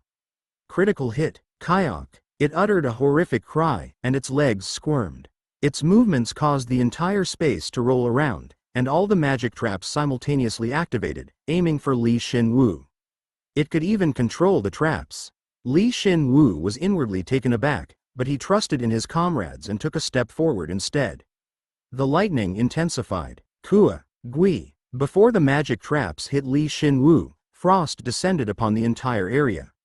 The traps were temporarily disabled, and the Metal Ape Chimera's movements likewise slowed. The next moment, Li Shin Woo exploded his inner energy and unleashed his new ability onto it. Twin Lightning Fall. As quick as lighting, and as weighty as a mountain. The lightning was concentrated in both his arms and blades and made each of them look like dragon teeth. He swung his two swords down upon the Chimera's head. With a crackle, an electric current so large that it was goosebump-inducing, passed through the Chimera. Kahaik, oomph. Clear, clear, clear. Shin Woo, whose attack had succeeded, dodged the Chimera's powerful counterattack, and fell back for now. During that time, Kracia didn't even confirm Shin Woo's status and continued to disable the traps. Since they now knew that the Metal Ape Chimera had control over the magic traps, she had to disable the traps as quickly as possible so they wouldn't be put in more danger. Prince, take care of the mobs. You guys are way too frantic. Eek. Prince was so busy helping them out that she felt like she'd cry. When she was with Lloyd, they would have waved their hands and ran away from a battle like this. But what the hell was with these guys? They liked the situation and were full of energy. If you guys die, I'm going to run. We won't die, if you do as you're supposed to. Senior, please take care of this side too. Ah, seriously? With Kracia and Prince's superb assistance, the number of monsters blocking Shin Woo's way was reduced, and the magic traps were disabled one or two at a time. There were still some external factors that could endanger him, but he could take it. None of them could hurt Shin Woo, who had become a streak of lightning as he ran, except for that level 7 gorilla. Kaha! But when he briefly diverted his attention to the level 6 monsters, the Metal Ape Chimera seized that opportunity and signaled their counterattack. Firstly, it sprayed its mana in all directions, and forcefully vibrated it, dispersing Shin Woo's mana. It turned its armor into blades and attempted to cut him in half. But ironically, that gave Shin Woo a chance to grow. It simultaneously cancelled out both my internal and external mana. The moment Shin Woo's interior and exterior were temporarily cancelled out, he was able to use Lightning Sprint and Lightning Shadow together, even though he'd barely been able to use them separately until now. Kua? The next moment, the ape's arm, which had been half cut, flew through the air. Right above it, a golden crack appeared. Shin Woo started from its wrist to its shoulder, all the way to its neck and even reached its head. The crack stopped above its head, where Shin Woo was. He deactivated both Lightning Sprint and Lightning Shadow and was gasping, but he couldn't forget that sense of unity he just felt. It felt like I was transcending the limits of my body. Unfortunately, he had only been able to use it for a split second, so he hadn't been able to learn the skill, but that was actually a relief. If he were given that skill now and he used it, he wouldn't be able to grow properly. This is plenty, since I'm sure that if I train, I'll reach it. Shin Woo smiled proudly. Simultaneously, cracks spread throughout the ape's entire body. It muttered something incoherently and attempted to stretch its arm towards Shin Woo, but it soon splintered into pieces. You faced a higher level, large monster with a small group of comrades head on and defeated it. Your overwhelming strength made the level difference meaningless. All stats have increased by 3. The high-rank lightning element has become LV3, and magic has increased by 20. You have acquired 2,791,880 perium. You have acquired the LV7 Metal Ape Chimera's rib bone. Hey, if you're done, stop posturing and help us out already. I'm going right now. Despite him defeating a level 7 elite, the training exercise hadn't ended yet. There were still several monsters and magic traps left. It would probably be even worse in the next facility. Shin Woo quickly picked up the loot from the ground and set his heart on one thing. I'll go bring my horse over. Shin Woo firmly declared after the 3 of them somehow cleared the 21st training exercise. How hard could the training exercise had been if even Kracia had her hands on her knees and was out of breath? Meanwhile, Prince prostrated on the floor like Yamcha who'd been hit by a Saibaman's self-destruct attack. It seemed like she didn't even have the energy to keep up appearances. If you wait here, then I'll be right back. But when Shin Woo spoke as though he'd go immediately, Yamcha. No, Prince barely raised her head and responded.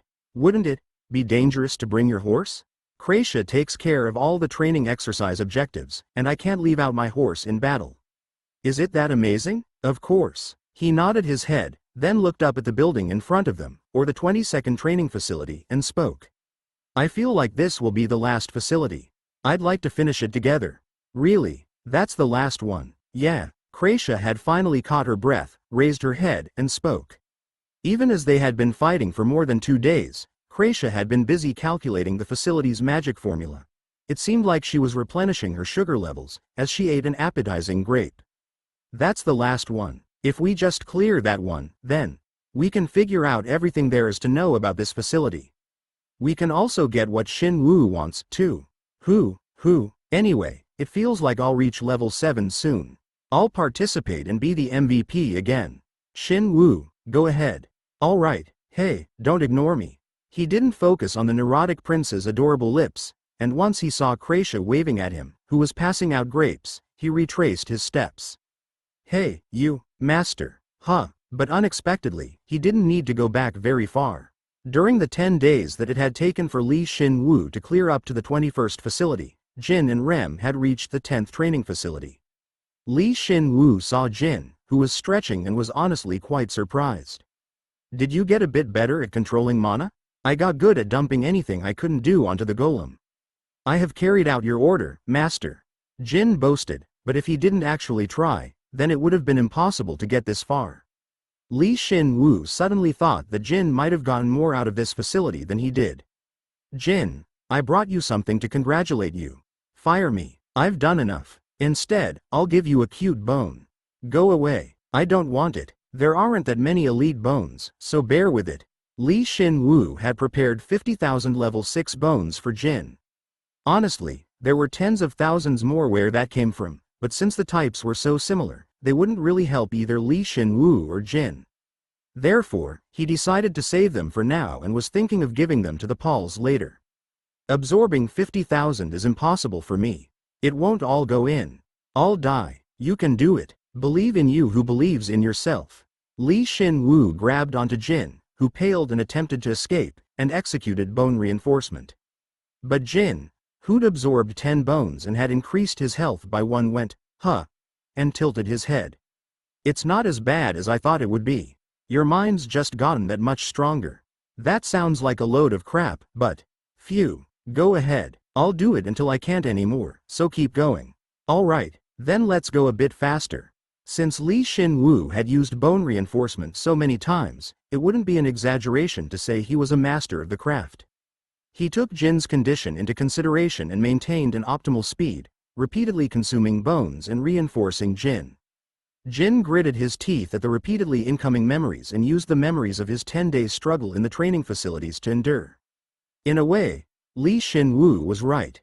His willpower had improved ever since his struggle within the training facility. It makes me feel like I've gone back to my beginner days as an athlete.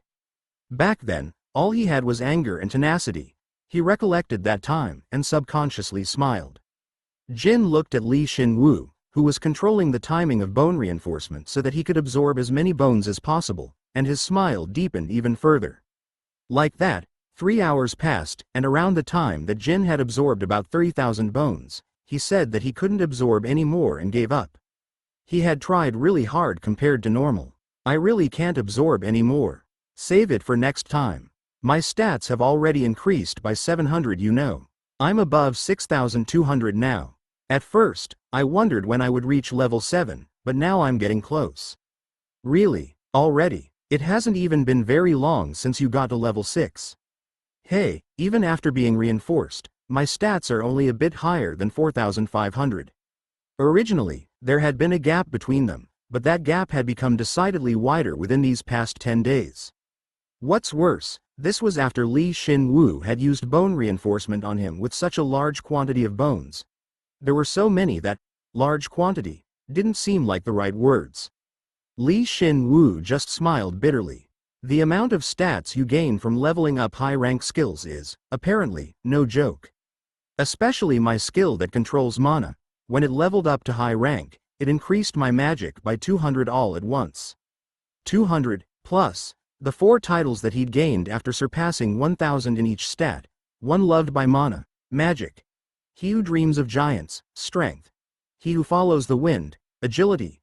And, he who resembles stone, health, increased his overall stat gain. Whenever he gained a title, his body would strangely be changed again, and now that he'd acquired all 4 titles, he felt like he was in a completely different class than before. That difference would likely become greater as he raised his level and stats. Where am I headed exactly? Am I going in the right direction? Would his Joker karma, which fooled his own nature, related to stats, and had allowed him to acquire all 4 titles, have the answer? Shin Woo vacantly thought about the subject, and Jin softly bit his arm. He had removed his armor and his glowing goblin fire blazed. Yeah? Hey, do the rest too. Are you going to be okay? Shin Woo usually didn't forgive Jin's feigned cries of pain, but he was well aware that bone reinforcement wasn't always safe. If one were to recklessly accept another's memories and experiences, they might not lose their identity, but it was always possible that they could be mentally damaged. It's okay. Right now, I can take even double this number. Really? If so, then I won't turn you down. Jin was able to absorb all of his share of bones right then and there. His stats increased by an additional 400. He had increased his stats by 1,100 on the spot. It was only possible because of Shin Woo's skill, bone reinforcement, the training facility that dropped all of these bones, and Jin's own skill that tripled the growth rate of his agility. You don't have any more? Jin, are you really okay? Jin couldn't be happier that Shin Woo was worried about him. However, he really was fine. It was an issue of character. Ultimately, they were just memories from those who were deceased, so all he needed to do was pick out what he needed and learn it. He was able to think that way now. Jin thought he needed to do at least this much to keep up with Shin Woo, so both his mind and body were strengthened naturally. This thing called will is really amazing, he suddenly thought. I'm completely fine. Really? Then, I have a level 7 elite bone that I thought would fit you perfectly. However, Shin Woo had gone beyond his imagination. How did he get this, when level 7 elite bones didn't even show up in the secret shop? Did that mean that these monstrous bastards show up later? Jin turned ghastly pale instantaneously, but he didn't show any signs of that to Shin Woo. It's fine. You're going to cut out the burdensome parts anyway, right? Yeah, but, good, then come on. Then I'm really going to do it, okay? When he had absorbed the level 7 treasure eater's bone, he felt like his mind had momentarily gone white. But now would be different. He felt like he could both endure the pain better, as well as absorb the memories, experiences better. Consuming the LV7 Metal Ape Chimera's rib bone to execute bone reinforcement on Jin Taylor. Health has increased by 10. Proficiency in Rule of Bone has increased by 5%. Kururu, Kuhik, Kuiai, Haya tilde, I can turn my entire arm into steel. Metal Ape Chimera, maybe it was just a misunderstanding. Jin was rolling on the floor while regretting his decision. How is it? Did Steel Heart level up? Level up, it did a lot, but... Ku, are you okay? I'm okay. Jin said he was okay, even though he was, roughly, rolling on the floor. It looked like his head really hurt a lot, but it was a relief that there weren't any huge problems. Jin looked like he was in a lot of distress, so Shin Woo planned to use his assimilation skill to soothe the invasive memories. He approached, but there was something that caused him to stop. Master, if there's any extra, may I have some as well? Huh? Can you transfer the information and magic within the bone to me with your ability, Master? Ah, Shin Woo finally understood. It wasn't like this originally, but in the process of becoming his subordinate, Rem changed and gained a body that was fully composed of bone. Of course, it was somewhat concerning that Rem didn't have a complete ego of his own, but an artificial life form's ego was still an ego. Moreover, Rem had been so heavily influenced by Shin Woo that he could share a portion of his Joker karma. Maybe he should have put more care into Rem earlier. It's just that he had never used bone reinforcement on a golem before. And now that I think about it, the emerald bone golems, the Arams are also. Since they had the words emerald, bone, golem in their names, bone reinforcement should work on them. They were individuals who could absorb a large quantity of darkness mana and grow, so if it were possible to use bone reinforcement on them as well. Master, it's nothing. I'll do it. I should probably worry about you first. Prioritizing Rem's reinforcement was the right call, as the Arams were doing their own thing and gathering experience elsewhere, while Rem was right beside him. Especially because he was anticipating how much stronger its mana parasite ability would be once it reached level 7. Executing bone reinforcement on Rem by consuming the LV6 Jungle Mantis outer shell.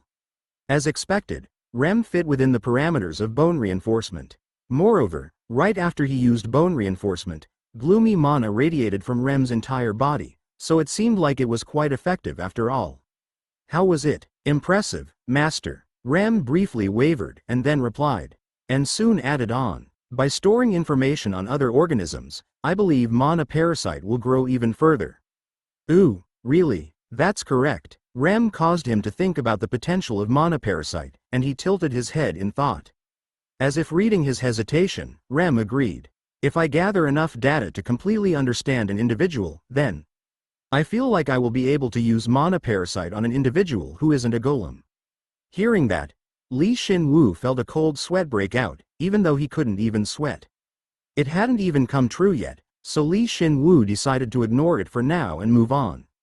So you really did bring it with you, huh? Prince greeted Shin Woo upon his return a few hours later atop Jin and tilted her head.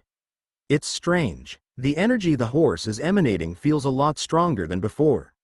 You see, whenever I get stronger, this guy is affected too, allowing him to run even faster on the battlefield.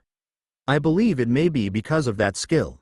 That's freaking awesome. Of course, it was a lie, as Jin had gotten stronger all on his own, but Prince fell for it and was amazed. It was easier to convince her of that, a skill that allows a horse to be influenced by its master and increase its abilities, than to say that a horse had absorbed bones and raised his stats by almost 1,200 in a short period of time. It was laughable for Shin Woo as well. My body still feels stiff. My whole body aches. I want to lay down and sleep. Even though I can't sleep, I still have some time before we fight, so in the meantime, I have to get used to my changed body. Whenever Shin Woo's stats increased, he would adapt to his new body in live combat, but Jin had increased his stats too much, so his body should feel stiff for the time being. Because that wasn't something Shin Woo could help with, he had no choice but to leave that to him. Shin Woo, before we go in, I analyzed the condition of the facility. Oh, how? Let me explain. Shin Woo got off of Jin's back, and after he'd allowed Jin to move freely, he approached Kracia and Prince. Rem sat on his shoulder, who like Jin, had absorbed countless bones and had become incomparably stronger than before, but Prince still hadn't noticed it. That was how scary a disguise which made use of a person's fixed perception was. I sounded confident, but honestly, I wasn't able to figure out everything. How about destroying a bit of it from the outside? Shin Woo believed that when one's mind couldn't solve an issue, using one's body wasn't a bad idea. As if she had already considered his offer, Kracia laughed subtly and shook her head. If you do that, then it'll negatively affect this space. That royal magician leader bastard designed everything so particularly. It's out of that man's hands, so the place has grown. I acknowledge the thought and the plan behind the facility, but in terms of the important facets of magic, safety and stability, he gets a 0. Kracia's assessment was merciless. Prince, who thought that attacking with everything they had was their best move, attempted to offer up a counter-argument, but no one acknowledged her, so her cheeks puffed up. It seemed like she had completely given up on trying to act like an adult male. But because the facility's system was continuously exposed as we fought, I was able to backtrack and look into the system, allowing me to roughly know the structure and the number of monsters inside the facility. Huh, so what you're saying is, the system that Kracia was talking about was also Shin Woo's objective, the artifact. She had wanted to conquer the facility and take the artifact, therefore she had taken care of the magic traps and analyzed the training facility's magic, so the artifact was already within reach. That's plenty. I don't even know where it is yet. You just couldn't focus on anything else since you were facing off against so many monsters, Shin Woo. Well, you're not wrong. Since he had planned on training Monobone, Bursting Thunder, Lightning Shadow, and Lightning Sprint from the very beginning. He had wondered whether progressing with her plan had been a good idea, but he had trust in her, as she possessed a similar level of magic control as Shin Woo, and his faith was well rewarded. But there was still one person who couldn't follow along with their conversation. Wait a sec, are you saying that you hacked into the artifact, which is controlling the entire facility? Yep, how did you? I'm pretty sure a level 8 archmage created that artifact. You can't do anything if you're only concerned about levels. Anyway, look at this. Kracia said firmly, which made Prince go silent, and stretched her hand towards the floor. She began to draw a rough map of the facility's interior. Her movements were so precise that it was as if she had scanned and printed a cross-sectional diagram. As you can see, the space is quite narrow. Because they used a spatial technique which is one level higher than the ones they used on the previous facilities, I believe the density of the mana in that limited space is increasing. Perhaps it being a training facility is just a facade, and this space was created whenever Theotain von Seldin made progress in his spatial magic and wanted to test it out. The density of mana is increasing. Is it like how the mana is strengthened in a dungeon? Yeah, but there are more than 20 of them here.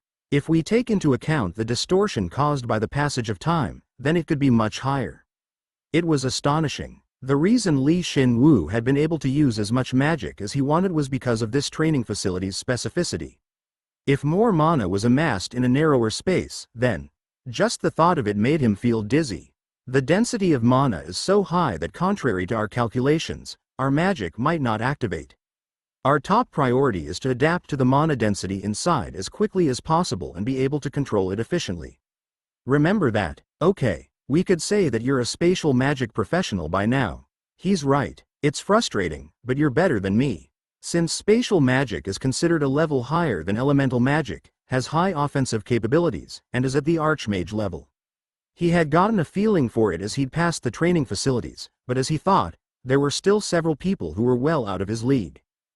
Shin Woo still didn't understand how spatial magic worked in the least.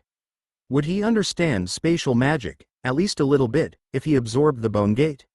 But he couldn't even get a feel of when that would be possible. It seemed like Prince was feeling that same uneasiness as well. Will we be able to clear the final training facility, the one he planned out and created, and was then left for dozens of years to develop in an unfathomable way? Ouch. Doubts don't help in the pursuit of magic. If you start to think negatively now, you'll never be able to advance forward. My specialty is fighting, all right? It seemed like that got a reaction out of her, as Prince quickly said softly, so you can leave the monsters to me, and requested the monster information from Kracia. She had boasted about how great and smart magicians were in the chatting channel, yet in front of Kracia, she couldn't say a thing, which was both adorable and pitiable. It seemed as though Kracia was well aware of how nervous Prince was, as she firmly nodded her head and spoke. We'll be stronger in that space, but the monsters and the magic traps will probably become even stronger. The biggest problem will be the monsters. Was she saying that there would be more than 100,000 monsters this time? Kracia explained to the anxious Shin Woo and Prince. I think there are only 3 of them. Shit, they would have been like, oh, alright? If she had said there were 30,000 of them, but there were only 3? Shin Woo said stiffly. If there is a level 8 monster. If that's the case, then we should just blow up the facility and hope that the monster kills one of the 12 generals. Prince responded hysterically. Kracia smiled bitterly and explained. Don't worry so much. The reason there were so many monsters in the previous facilities was because the space was warped and several monsters were led there. But it doesn't seem like it'll be that easy. Yeah, so, Kracia undid the magic formula and explained it simply. Theotain von Seldin gathered elite monsters from a few of the dungeons and left them in the final facility. The maximum number of monsters was limited to 3, so the monsters would fight against each other and only the strong would have survived. At this point, it wouldn't be an exaggeration to say that the monsters created the training facility, not a magician. In any case, the monsters that had repeatedly fought against each other for dozens of years would be. They're all level 7 elites. Each of them is probably as strong or stronger than the metal ape chimera that you fought before. There were 3 high-rank level 7 elites that were proficient in combat and had spent dozens of years in a super-dense mana zone. Even Shin Woo would have to hesitate with those odds. Taking down a general might be easier. No, he had already thought that when he had fought against the tens of thousands of level 6 monsters. I'll go. You can't win as you are. That's why I'm planning to use the magic traps.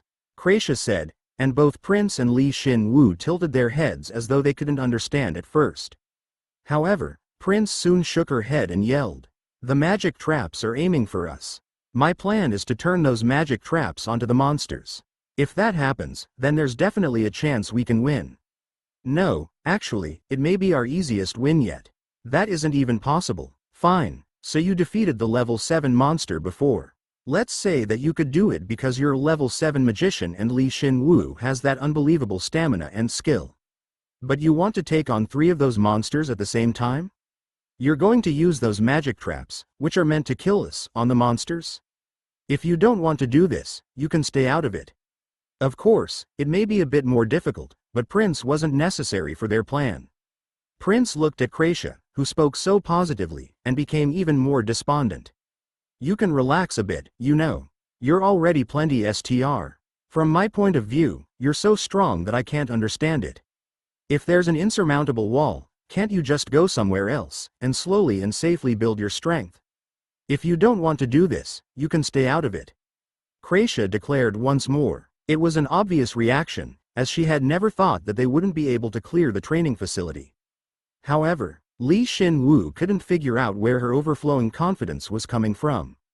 Perhaps it was because it was a magic training facility, but once she had returned here, it seemed like there were a lot of things on her mind, so he asked Kracia. Kracia, I can understand you wanting to hack the magic traps. But there are so many magic traps, so how are you going to? Huh? Kracia said briefly, and Prince couldn't understand her at all, but, at that moment, it looked like Shin Woo had figured out the answer. In fact, he questioned why he hadn't thought of that. Is it possible, Rem? I told you before that there were several magic traps that used a golem's system. Of course, there are several of them that do not use such a system, so I cannot do it by myself. However, Rem looked at Kracia and confidently nodded its head. If that human helps, then, yes, it's certainly possible, but I think that we need to see if we can work together first. All right, Shin Woo slightly nodded his head and Rem flew from Shin Woo's shoulder to Kracia's. Once she realized that, Kracia nodded her head in satisfaction and stood up. I'll practice and come back. In about 3 days. Okay, I trust you. My horse and I have to train from the beginning anyway. Wait, what's going on? What is a Rem anyway? What, is that some sort of code that only you guys know about or something? Senior, Kracia and Rem went back to the facilities that they'd already cleared, and after he saw them off, Shin Woo calmly called for Prince. I will help you so that we clear the training exercise and you reach level 7. In exchange, I would like you to draw up a contract with me. What's with this all of a sudden? Did you use your magic on her? It's not really a tough contract, Senior. Prince saw Shin Woo, who suddenly changed his attitude and was approaching her, and yelled in fear. I'm saying this in advance, but I have someone I like already, so. Yes, I know already, so don't worry. Then, shall we start with a privacy clause, Senior? He smiled gently and said. Shin Woo's hand was covered in darkness mana. It seemed like Prince had instinctively felt the darkness, as she began to shake. Shin Woo thought that this would be a pretty good way of making every hero be on his side, and smiled once more. 30 minutes later, their contract was safely established. The promised 3 days had passed. During that time, Shin Woo had run throughout the facility with Jin while activating his assimilation skill so that they could match each other's senses. Because of that, Shin Woo was just about able to match Jin's dynamic visual acuity and reflexes, both of which stemmed from his agility. In terms of this, you're better than most level 7s. But Rebellion increases my max stats during battle. I have to be able to adapt to that quickly. That's true. Fighting back against their current illogical situation was enough for the Rebellion skill to activate, which would result in a stat increase. Now that the Rebellion skill was level 4, all his stats increased by 16%. This was the amount of stat increase that Shin Woo was used to now. However, if he were to face more than 1,000 enemies, or a higher level enemy, his Rebellion skill would activate and increase his stats by another 16%, as well as an additional 11% due to the existence of a partner. His stats would increase by another 27%. Of course, that entire effect would be shared with his partner, so Jin would be reinforced equally. It should all work out.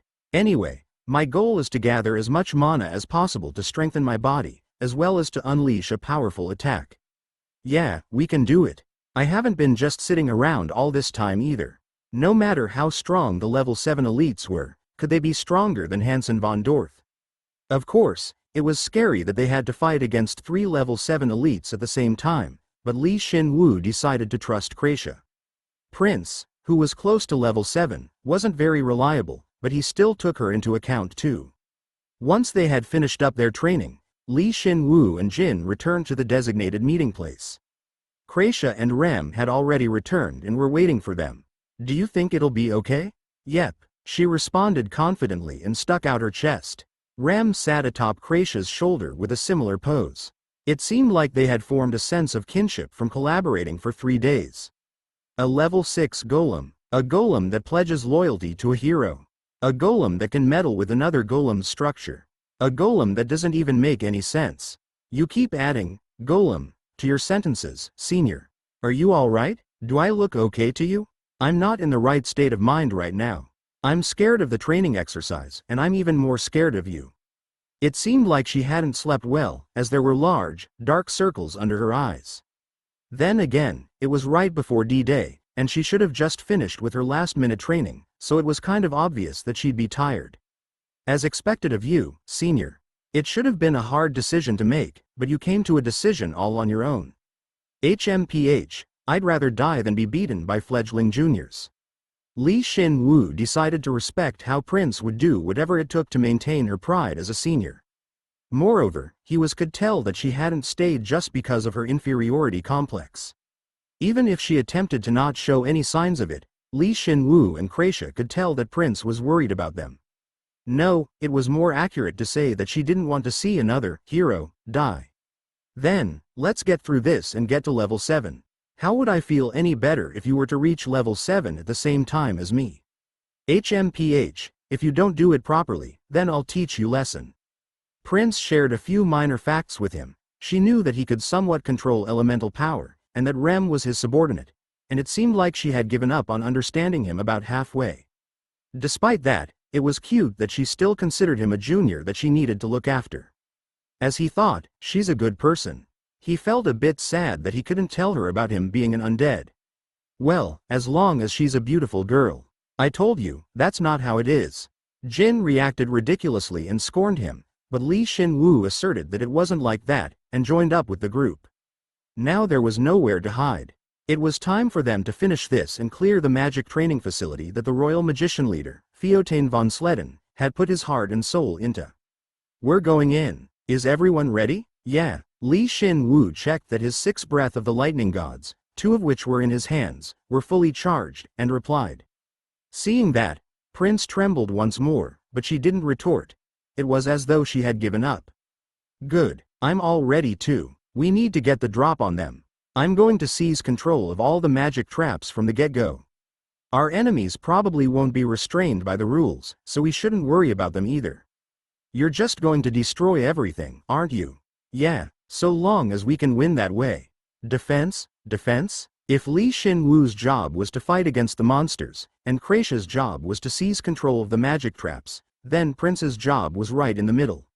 Her job was to protect them against any unforeseen attacks, or from the magic traps that Kraisha couldn't control. It definitely wasn't an easy task, but Prince steeled herself. If she couldn't do this, then she didn't deserve to reach level 7. Then, let's go in. Alright, let's go in together. They formed a single group and entered the building. Of course, once they entered, they were met by a vast environment that couldn't be called a building. And like Kraisha had said, it seemed like the space was significantly reduced compared to the previous facilities. It was a forest lined with trees. The group was pressed down by the ridiculously dense concentration of mana, which made them unable to breathe for a moment. Assessing atmosphere. Mana concentration at 1876%. Ha, ha ha. Prince breathed out unnecessarily at Rem's report. It would be hard to use magic when the concentration of mana was doubled, but 1876% was ridiculous.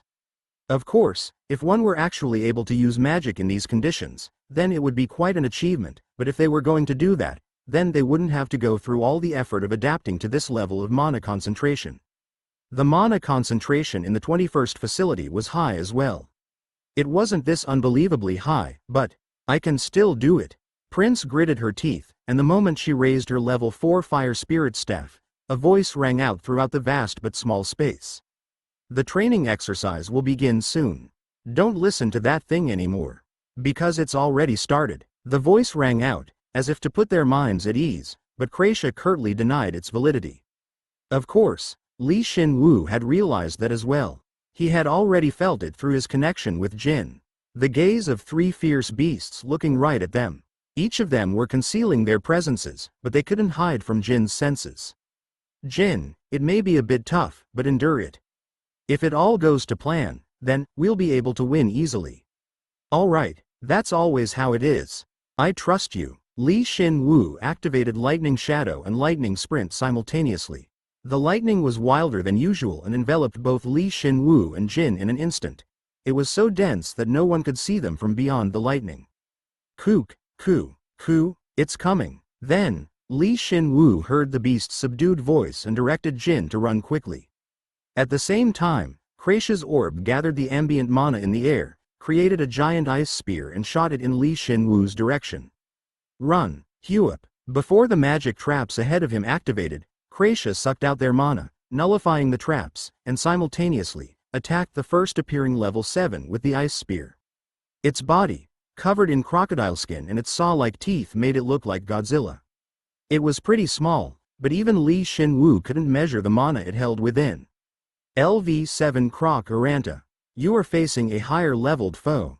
Through the activation of the Rebellion skill, all stats increase by 16%. Due to your partner, which you share everything with, all stats increase by an additional 11%, and all of these effects are shared with your partner as well. Cock. The crocodile, which had assumed a charging position, suddenly stood upright and dodged the ice spear, but it couldn't dodge Shin Woo's strike that came falling from the sky. It was a perfect combination attack with Kraisha. Hup, Ku, TCH. Despite taking Shin Woo's strongest bursting thunder attack, all it did was utter a small cry. It was fundamentally different from monsters that thought that their voices needed to be loud to win, like the Metal Ape Chimera, or the Treasure Eater, the Shriek of the Dead. It truly was a beast that knew how to kill someone on the battlefield. It handled the damage from the attack, that came from the impact, differently than other monsters. Hu, Kit. Shin Woo quickly led Jin and retreated. It charged at them with its sawteeth-covered arm, but he shot the 4 breath of lightning gods at it, which were standing by behind it. They probably wouldn't kill it, but they would temporarily stop it from doing anything. Hey, another one is coming. However, there was another monster coming at Shin Woo, who was trying to land. It looked like a black leopard, but it was huge, and possessed 8 legs covered in dragon scales. It charged, enveloped in magic that possessed as much destructive power as lightning sprint. LV7 Leon. I knew you would come that wa. Shin Woo, there's a trap above you. The magic trap that hid in the air activated at just the right time. Kraisha was facing off against the last remaining beast, so she couldn't cover Shin Woo. Prince hurriedly conjured up fire magic and shot it at the beast's back, but it couldn't penetrate the beast's red magic armor. Coyote. The monster ignored Prince and rushed towards Shin Woo. It knew just who it needed to hunt down first. Hup. Of course, Shin Woo wasn't someone to take lightly. The overwhelming ambient mana wasn't just reinforcing the magic traps and the beasts. Despite him just launching 4 of his weapons and blowing them up, he immediately summoned 4 more, threw them at the magic trap and exploded them. As if it were just a normal attack. Eat this. Kuwak. 6 breath of the lightning gods blew up in succession, so the area was temporarily filled with lightning energy. Shin Woo drew in all of that energy, successfully concentrated all of it into a single sword and lunged at the Leon that followed him from behind. He obviously used Shadow Horn as well. Its destructive capability was truly fearful, as the attack was infused with mana 18x its normal concentration. Ki, and blow up, Kwang. The sword that was deeply embedded in the black leopard's forehead blew up. Sparks spattered everywhere and hit both Shin Woo and Jin, but because they were covered by Lightning Sprint's lightning, it actually strengthened them. That's right, strengthened. Shin Woo utilized his absorb skill and drew all the lightning energy towards him. He was using the absorb skill in earnest, as it would allow him to suck in the elemental energy of any element he could use. Kiat, Kihi, both the crocodile, the Croc Arantu, and the black leopard, Leon, were struck by the lightning. They saw Shin Woo, who absorbed the lightning energy that filled their surroundings in such a short time, and came to a common conclusion. The more time they gave him, the more of an advantage he had, as he would change more and more of the area's energy into one favorable to him. They momentarily swapped glances and soon began to move. However, Shin Woo had already summoned another breath of the lightning god. You're too late. So long as Shin Woo possessed the bone armory skill and the mana in which to use it, he could always replace the equipment that was destroyed. And in this environment, which was filled to the brim with mana, Shin Woo had more of an advantage than anyone. Kua, the croc Orantu, shot out hundreds of teeth and attacked him, while the black leopard worked in tandem with it and stepped back. The moment Shin Woo retreated, it would immediately attack him. They had good teamwork for beasts who usually fought against each other. Explode, boom. This time, he blew up all 6 of his breath of the lightning gods at once, and the lightning storm swept them away. The croc Orantu's sawteeth were caught up in the lightning storm and fell to the floor. Jin then leapt over like lightning, and Shin Woo, from atop him, summoned and shot a new breath of the lightning god from behind the black leopard and struck its head. Ku, Kyok. The black leopard rampaged about and tried to strike Shin Woo with his front leg, but he had already landed somewhere else. The bright yellow lightning that covered his body made him look as though he had become a lightning spirit. It was comparable to the speed he had when he had landed the final strike against the metal ape chimera. How about it? Do you think you can do it? Jin asked briefly. Within the maelstrom of mana, Shin Woo felt the necessary balance between lightning shadow and lightning sprint and smiled faintly. It had been 5 minutes since the battle had started, but it felt like his body would explode from absorbing and expelling so much mana. But despite that, there was also something that he'd gained. Sure I can. Jin moved his body once more. In response, the crocodile and the black leopard moved to intercept them, but Jin gradually ran faster.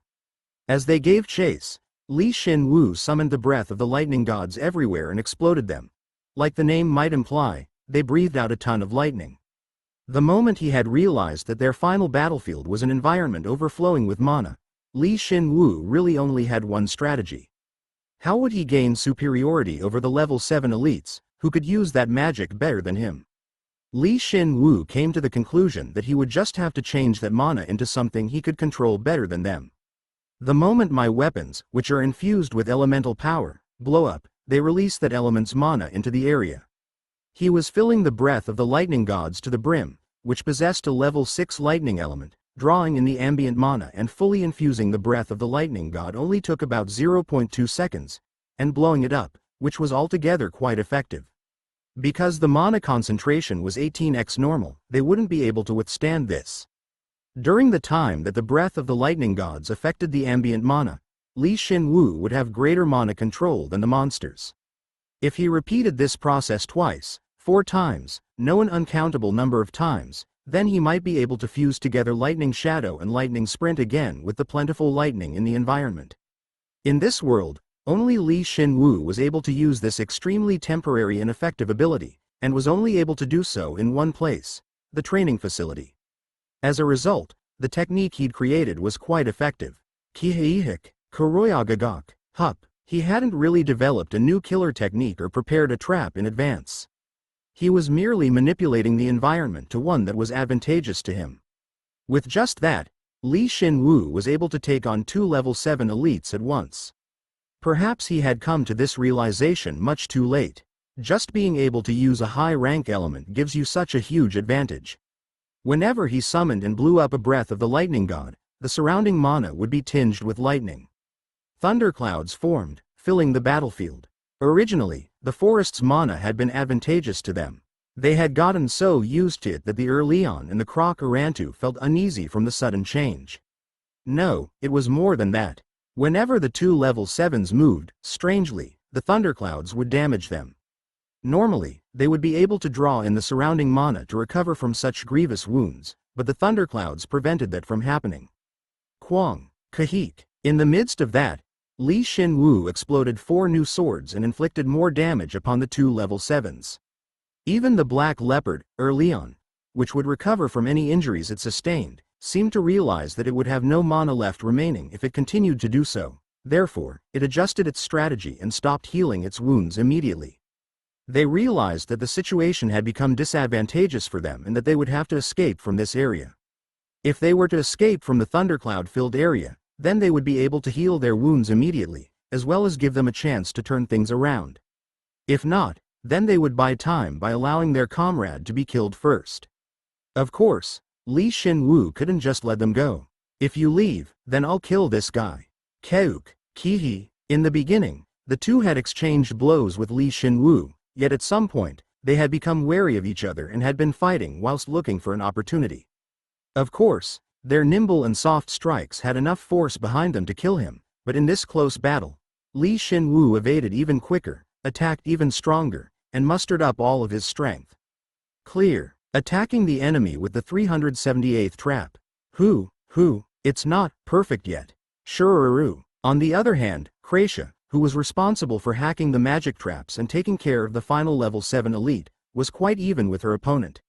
She activated her orb, gathered the ambient mana, and halted the elite's movements. Also, Rem assisted her in hacking into the magic traps and directing them at the level 7 elite. Sha, LV7 Emperor Boa. In terms of size, the snake was the largest of the three monsters. Unfortunately, it possessed ice resistance, and Prince, who had originally assisted Shin Woo in fighting off the two elites, had ultimately been forced into doing her utmost to stop its approach. Fire Demon's forearm. Hey, is my junior okay? Shin Woo is a lot better off than us.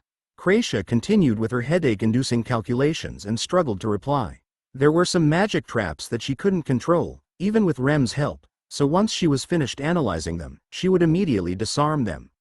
On the other hand, for the magic traps she could control, she would control in conjunction with her orb to attack the boa, which was incredibly difficult. Shock, Gaut, because the orb's frost attacks were almost meaningless against the boa's ice resistance, she had switched over to defense a long time ago. Rather, Prince's fire magic was incredibly effective against the boa and was even able to stop its advance, while occasionally damaging it. It made Kracia feel like she could just back off. Kracia seized that opportunity and attacked the boa with the traps. The skewer, the poison arrows, giant boulders, being pressed down by gravity, etc., increasing its wounds. Shot, the sight of hundreds of magic traps being commanded by a trainee, who was the original target of the traps, simultaneously aiming at the monster and attacking it was truly a spectacular sight.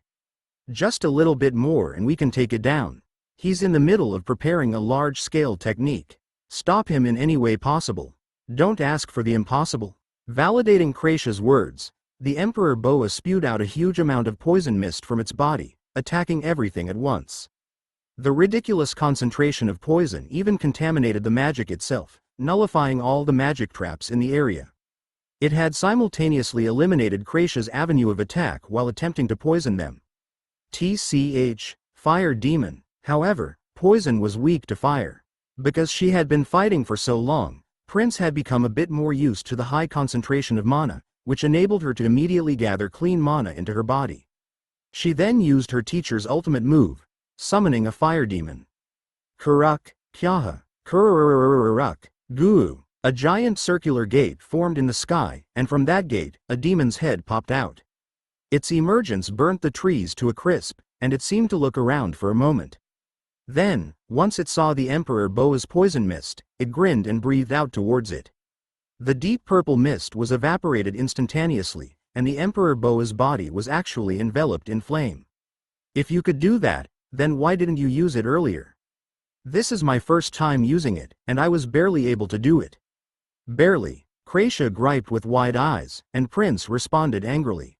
Honestly, Prince had only learned the technique and had never even thought of using it before. If it wasn't for this unique environment, then she would have only been able to barely cast the spell after she become a high rank level 7, and gathered various materials for 10 days. Kihik. Anyhow, this is our chance. Give it everything you got. I know. Kracia realized that they had to finish this and absorb the orb into her body, which had been condensing mana. Rem plopped off her shoulder and used the still functional magic traps to attack the boa. As a result of her casting a spell she wasn't ready for yet, Prince had a splitting headache and her body burned. She gritted her teeth and endured, ordering the fire demon to push on so that the boa couldn't move. Kuryurora, Kihi, Hup. The Emperor Boa was immobilized by the fire demon's hellfire. But they didn't know how much longer the demon would last. If they wanted to end it, now was the time. Kracia focused her power into a singular object, forming a gigantic spear in the air. She gripped it tightly with one hand, pulled it back, and then, the spear began to shake and rotate. The faster the rotation, the more intense the cold. If the Emperor Boa wasn't affected by cold, then she just needed to use a temperature low enough that would. Wrath, of the Winter Queen. Kracia focused all of her body's mana into her fist and it seemed to gush out, but then, the rotating, mid-air ice spear absorbed it. At that moment, the ice spear shot out like lightning, passing the fire demon and destroying both the boa's head and tail. Kahik, Kihi, the Emperor boa couldn't maintain its weight and gruesomely fell to the ground. It had been burnt by flame and ice coated its body, making its corpse look really unsightly. Fortunately, it didn't last for very long and disappeared. It had only left a few pieces of loot on the ground. It's over, Rem. Checking for any remaining magic traps. Marking magic traps. Them taking down the Emperor boa gave Shin Woo the signal to counterattack. The moment that the Emperor boa, it was the strongest of the three, which had survived in the facility with them for dozens of years, perished, the Earthling and the Croc Orantu felt an unbearable unease and their bodies went stiff.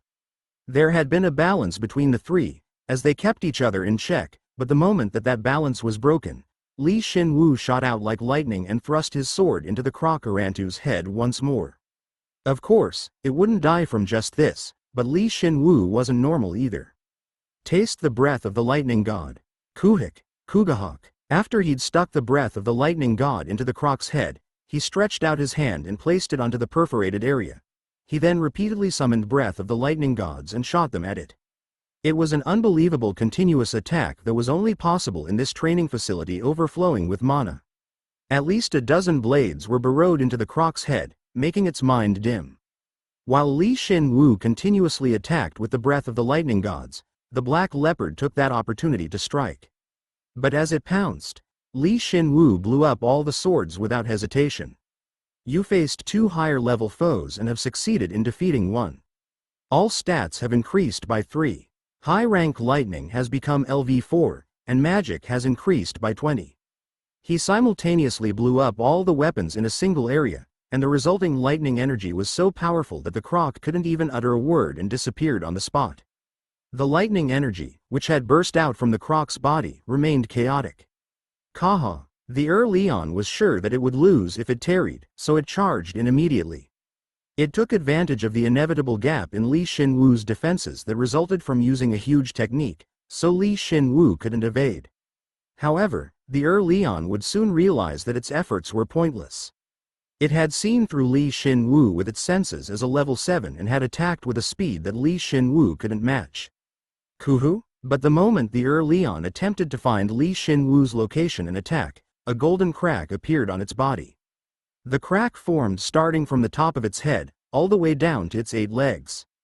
It looked like a beautiful tattoo and made those witnessing the battle watch in awe.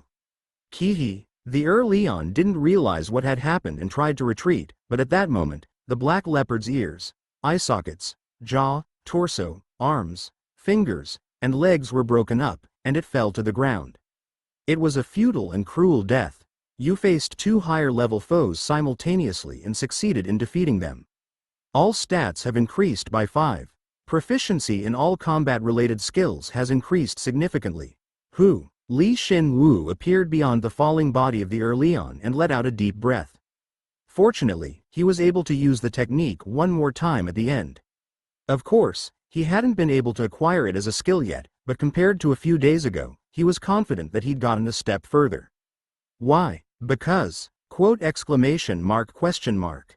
What was that just now? What do you mean? It's just high-speed movement, because he could use Jin for this technique as well. It seems like a technique that works by temporarily changing both the interior and exterior into lightning. In other words, our bodies and minds become one. One in body and mind. For some reason, he wasn't happy, even though they had asked exactly what he had wanted to hear. This feeling that came from the technique was so strong that it was unbearable. You have acquired 2,948,550 perium. You have acquired 3,674,490 perium. You have acquired the LV7 Earthling's big toenail. You have acquired the LV7 Croc Orantu's molar tooth. You have acquired the LV7 Earthling's outer shell. However, Shin Woo collected the loot and turned around, regardless of whether or not Jin understood how he felt. Fortunately, he got 2 bones from the Earthling and couldn't be happier. Kracia, are there any traps left? If we just disable the ones that are in our control, then However, when Kracia was reporting on the situation while smiling bitterly at not having a chance to help out Shin Woo, a huge crack appeared inside the training facility. Ho, ho, as expected, how entertaining. The voice they heard at that very moment. Shin Woo would probably never forget it. I was wondering who it was, but it turns out you were cute heroes. Who? Oh, Shin Woo. What did I tell you, little lady? Kracia called out to Shin Woo, and Prince, unable to face the high-level opponent, fainted. Jin was overwhelmed and couldn't move, and in the middle of all that, Shin Woo just sighed. LV8 Archmage Feotane von Seldin. He was an enemy they couldn't hope to beat. One of the key members of the 12 generals had come to the training facility. Chapter 29, Level 7. Who came up with the title of the 12 generals? He wondered.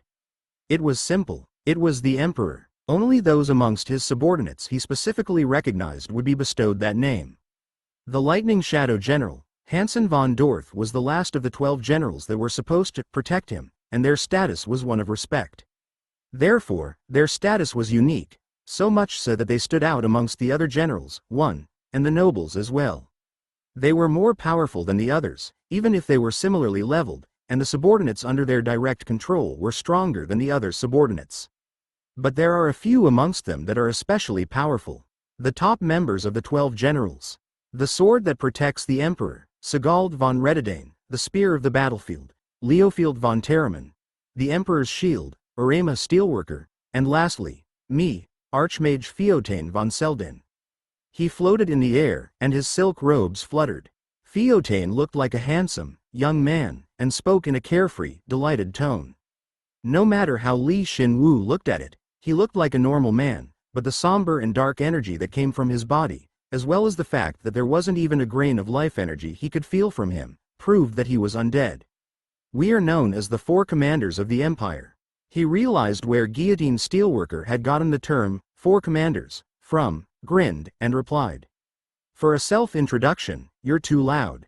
I've finally met you, heroes, so if I don't introduce myself properly, it would spoil the mood, wouldn't it? Feotane was really composed. It was the composure that came from being one of the absolute strongest. Hansen von Dorth was somewhat the same, but ultimately, he was nothing more than vanity and conceit. On the other hand, the Archmage was so powerful that it explained his composure. You know about the heroes? How could I not? Dozens of years ago, the heroes caused chaos in the capital. Ah, God truly is indifferent, considering the fact that she ignores our feelings. Ah, why the long face? I don't hate heroes. His Imperial Majesty is the same. What? Shin Woo had secretly been preparing to escape while conversing with Feotane, but when he told him about his and the Emperor's feelings on heroes, he gave an honest reply. Of course, this was also acting. He believed that this would cause Feotane to let down his guard. You might think that we hate you because you kill our precious citizens, but ultimately, quality above quantity. High-level heroes that are handpicked by God due to their talent. If we can incorporate you into His Majesty's forces, then we can endure that much heartbreak. Incorporate heroes into his army? Says who? Haha, it'll happen eventually, no? So long as you are in the Empire, the only way of getting out is to die. It seemed as though Feotane von Seldin really took a liking to Shin Woo, as Shin Woo didn't just stiffen upon sight of him, plus he was responding confidently. Feotane smiled and was focusing all his attention upon him. Feotane knew that Shin Woo had some trick up his sleeve, but he acted nonchalantly as if taunting him, saying, "Go ahead, try it if you can." If he knew exactly what Shin Woo was planning, then he wouldn't have remained so calm. No one can escape death, so it was a game you had no hopes of winning from the very beginning. We have too great of an advantage. No, we made it that way. I'm referring to His Majesty and His wisdom. Then, I suppose I just have to kill you all before I die. No, you can't. You will never be able to kill us.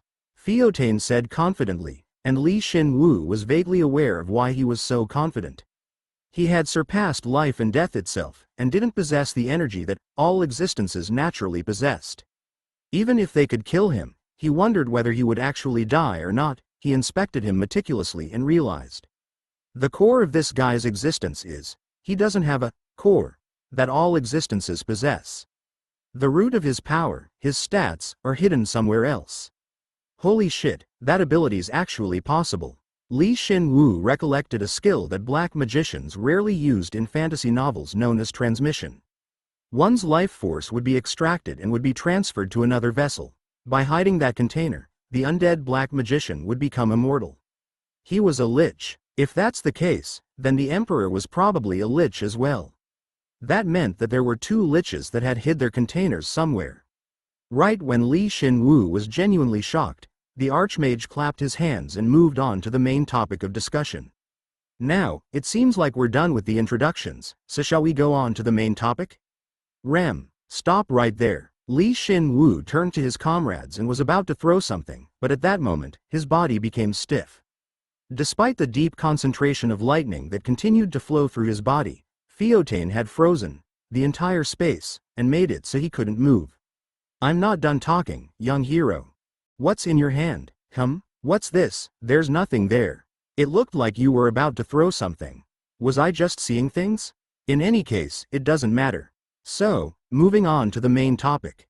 The chatty Archmage looked like he couldn't be happier, as he put his arm around Shin Woo's shoulders and continued. Shin Woo couldn't move. Regardless of how much mana he had, there was nothing he could do, as the entire space itself was frozen. I'm counting on you. Activation is ready at any time. The only things he could do was to make use of the shared subspace function to secretly relay his message to Rem, who was perched atop Kracia's shoulder, or use his assimilation skill to apologize to his precious partner or activate a skill. I told you this before, but we put more importance into quality over quantity. We wait until several heroes become strong enough to enter our ranks, and then, when they are strong enough, we accept them into the fold. You will ultimately become our comrades, so we can give you important positions as well. Therefore, I won't kill you. It looks like you're still level 6, so, indeed, it looks like you can still progress further. It's strange, it's like there's something off balance with you. It's not yet time to harvest. Isn't that right? However, it seems like we can bring that beautiful magician girl with us soon. He tilted his head. Theotane had frozen both Kracia and Prince like he'd frozen Shin Woo, but strangely, it felt like something had changed. However, he couldn't tell what that was yet. It was as if there was a strange mana reaction. Wait a sec, a gate. Suddenly, a gate appeared beneath Kracia and Prince's feet. Because it was such high-level magic, Theotane hadn't expected it at all and was shocked. The moment he stretched out his hand, Shin Woo used the only skill that he could use in this frozen space, Rule of Bones' self-destruct skill. Critical hit. He had converted the entire area's mana into lightning, so it would be effective against even the likes of a level 8 Archmage. Especially if both Shin Woo and Jin were to sacrifice their bodies in the process. Kahawk. The Archmage was swept up in the blast. The huge explosion caused the entire area's mana to shake. Theotane felt nauseous, as he hadn't felt pain in such a long time, and hurriedly flew into the air. At that moment, Kracia and Prince had already disappeared. Of course, Shin Woo and Jin's appearances had disappeared as well due to the explosion. How could this happen? The Archmage looked around, though there was nothing left inside, and muttered in shock. He had lived for quite a long time, but he wouldn't be able to forget that attack. To think he would go as far as to sacrifice his horse as well to save his comrades. No, what was even more surprising was the fact that his comrades could create a gate and use it to escape, as well as the fact that he had been so grievously injured by a level 6 hero. Let's say that I sustained this much damage because it was self-destruct, but the gate. No, it's possible to create a temporary gate if they used an item. Damn it, I can't interfere with God's subspace. Did God give them that item herself? They really got me. Eventually, he came to a reasonable conclusion. Honestly, the correct answer was that Shin Woo told Rem that the bone gate was ready from Rem's inventory, and Rem had activated the gate underneath their feet, sending Kracia and Prince to another place, but he did come to a similar conclusion. It's been a long time since I've seen someone so talented that they could be a candidate for a general. I was going to recommend him to the 12 generals, but oh well. To make sure, Theotane used the artifact that was set up in this space and scanned the entire area, but there weren't any traces of anyone remaining. He could truly say that they got him good. Kook, they got me. How long has it been? My wounds are worse than I expected. I have to go and treat them immediately. He muttered to himself and raised his head to gather mana, but the entire area's mana was jumbled with lightning or chilly air, so there was nothing here he could use. If he wanted to restore his body, Alicia's body, then elemental mana wouldn't cut it. He needed pure mana. TCH. I'll treat myself and then come back. It seemed like he didn't really like it, as he muttered and left. At that moment, a torrent of mana swelled within the air, and Shin Woo and Jin's new bodies formed. It was truly a mysterious and frightening scene. The invisible heart skill has become LV4. All stats have increased by 3. Shin Woo, who had been completely resurrected, saw that damn message, gritted his teeth, and muttered. Damn it, I promised myself that I would never die again. We got out of that situation alive, so it's fine. Shin Woo and Jin's invisible heart and blessing of death possessed a strange option, and whether this was good or bad, he didn't know. Shin Woo and Jin could choose when they would revive, so long as it was within several minutes, and it really helped in situations like this, where dying just once wouldn't let them overcome danger. Even now, the Archmage hadn't realized that they weren't really dead and had left the area. But what happened to Prince? I thought it'd be fine, so long as I could save Kracia and Rem.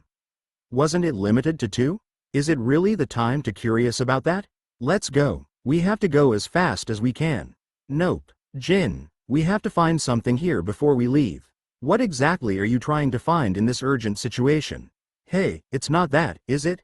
Please tell me it's not. Jin had been pressing him, but when he saw Shin Woo moving so quickly, he realized what the answer was and was shocked. Are you going to take that surveillance item? Of course I am. Do you know why the Archmage wasn't able to find us, even though he activated the artifact? I don't know, because Kracia succeeded in hacking into it. So if we can't take that along with us, it would be such a waste that I would lose sleep over it. You can't sleep, you're undead. LV8 Huggins I, too.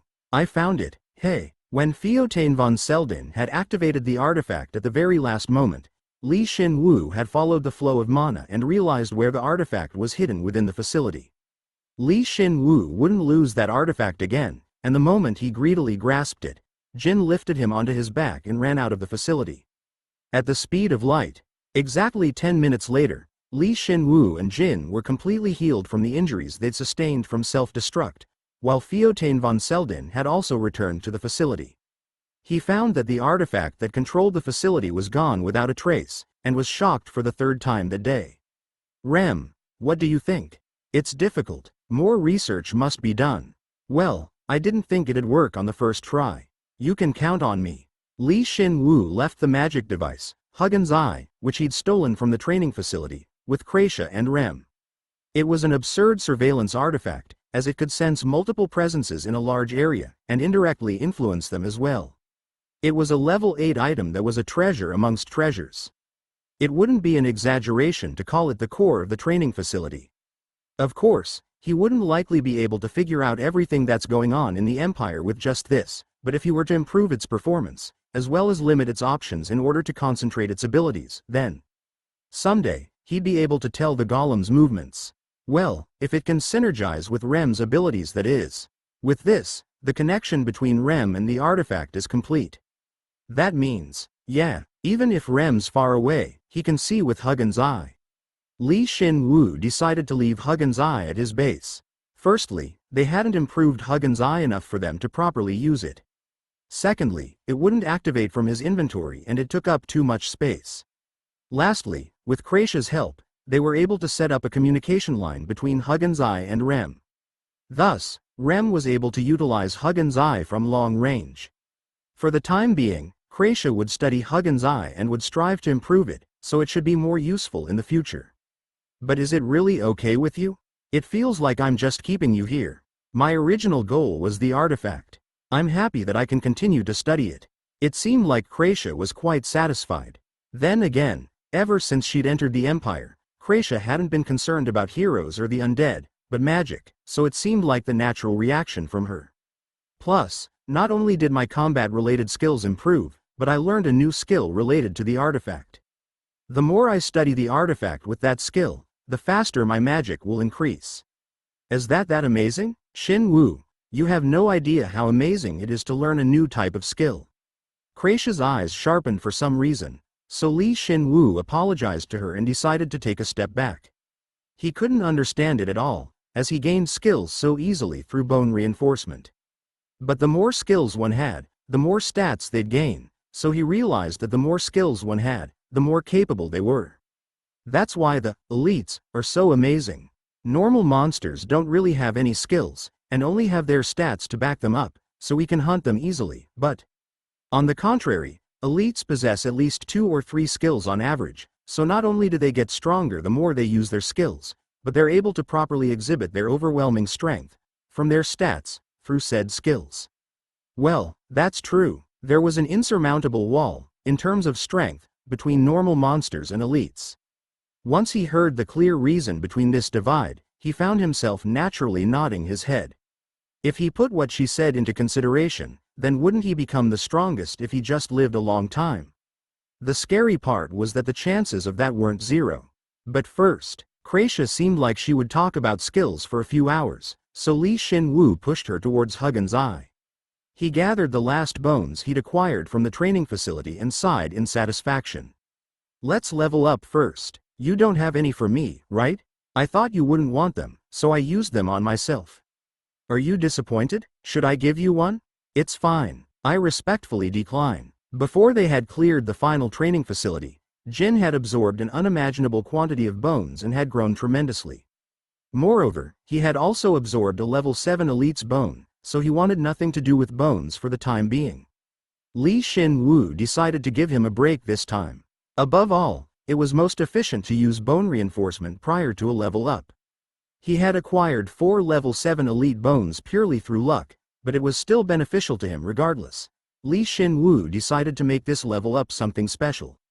The Earthling's big toenail and shell, the Croc Orantu's molar, and the Emperor Boa's fang I got from Kreisha. They weren't technically made of bone, but they were definitely considered bones. Moreover, they were from elite monsters that had fought for dozens of years inside of an area with a high concentration of mana, so they were higher quality than any of the level 7 elite bones he'd absorbed thus far. They were almost comparable to Hansen von Dorth. Would Jin be alright from absorbing the info from 4 bones simultaneously? Jin unnecessarily imagined himself absorbing those bones and shook, while Shin Woo extended his hand and selected the bones.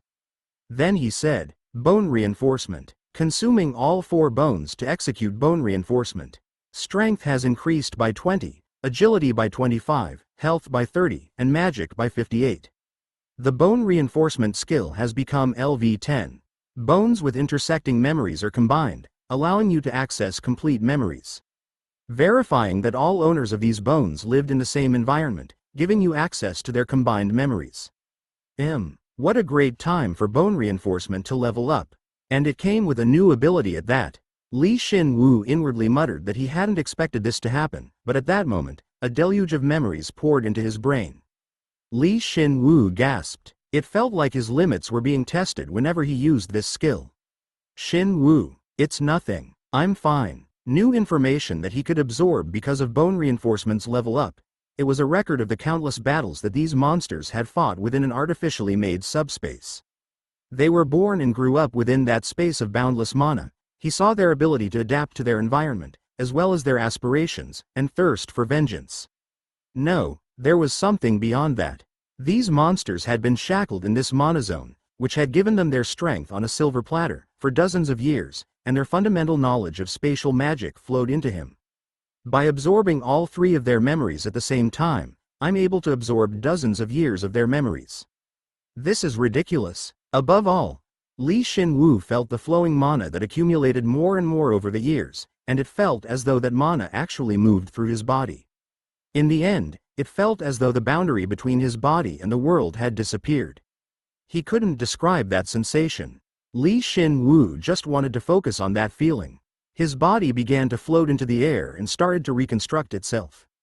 While he absorbed the memories, he was leveling up. You have undergone countless training and experiences, and have learned the basics to accepting and manipulating all the energy that exists in this world. Though you are still unskilled, each and every bone in your body breathes, and the resulting strength is nothing to scoff at. You have become a level 7 breathing bone joker. A breathing bone joker. Did that mean a joker whose bones breathe? He had gone from an elemental skeleton joker, to a powered elemental bone joker, and now, to a breathing bone joker. The name was a joke, but he suddenly found that he liked it. The term, breathing, made it feel like he had even more potential now, as he was originally an entity that couldn't breathe. It felt like his hopes and dreams had been realized. It felt like it was teaching him what direction he needed to go from now on. Gwa, of course, the changes that came about due to a level up were just beginning. The element absorption skill has become LV7. Magic has increased by 50. The intermediate assimilation skill has become LV8. Agility and magic have increased by 10. The high-rank mana bone skill has become LV3. Magic has increased by 60. You understand how mana functions in space, so you are now able to both control a portion of it and resist it. If someone tries to interfere with you with their magic, then you can use your magic to resist the effects. The skill that had been most affected by bone reinforcement was his mana bone skill. It was also the skill that was most affected by the breathing part of his level up. After all, his bones wouldn't be able to breathe if he didn't have the mana bone skill. That wasn't all. He now had extensive experience with spatial magic, so the mana bone skill overcame its previous limitations and increased its scope. It used the helplessness and frustration he felt while fighting Theotain von Seldin as fuel to allow him to resist others' magic. Was that the reason that his mana bone skill had leveled up twice in such a short time after reaching the high rank level? The bone armory skill has become LV9. Health and magic have increased by 10. You can now summon 8 pieces of equipment at a time. You can now replace any equipment mid-summon with another. The rule of bone skill has become LV10. All stats have increased by 10. If it is a bone you can control, or even if it isn't, you can control it and reinforce it. Rule of bone and bone armory were affected quite significantly as well. Shin Woo could not only use his mana more extensively now, but his overall ability to control bone had increased. He was especially surprised by Rule of Bone's level up. He could control bones that weren't even his and could reinforce them as well. It was proof that Shin Woo's scope of influence had increased. The high-rank combat sense skill has become LV2. Agility has increased by 20. You can now more swiftly respond to any attacks using mana. The intermediate regeneration skill has become LV10 and has evolved to the high rank level. Health and magic have increased by 20. In the case of a mana-based attack, you can collect a portion of the mana and activate regeneration. That wasn't all. It seemed like his other skills had been affected by his karma, as they leveled up as they pleased, and increased his stats as well. Whenever he leveled up, he felt like his body was boiling due to the dramatic changes in his stats, plus, there was the increased effectiveness of said stats. But now that he could more naturally breathe mana, he was able to more naturally accept that change, and even though his body was seething, it felt as though he had just had a refreshing shower. Shin Woo very naturally breathed out. Of course, he couldn't actually breathe, but his body followed his lead and absorbed a large quantity of mana, only expelling the mana that his bones couldn't withhold. In the process, the ambient mana was affected by him, and strangely, began to change. It wouldn't be an exaggeration to say it was being influenced by him. It was like when he had blown up his lightning weapons to transform the surrounding mana into lightning. By continuing his breathing, the mana in the entire area would come under his control. An archmage? There's no way I'd become an archmage. Kraisha had immediately noticed Shin Woo's change. That came about due to his level up, and her eyes went wide. Then, Shin Woo grinned, shook his head, and checked his stats, which he hadn't done in a long time. Shin Woo, Breathing Bone Joker, Core Destroyer, 10 others. LV7, Status Effectiveness 250%, Strength 1421, Agility 1331, Health 1383, Magic 2637. Passive Skills. Acting LV16, Invisible Heart LV4, Rebellion LV4, High Rank Bursting Thunder LV2, High Rank Mana Bone LV3, Intermediate Shadow Horn LV4, Intermediate Command LV9, Intermediate Assimilation LV8, High Rank Combat Sense LV2. Active Skills.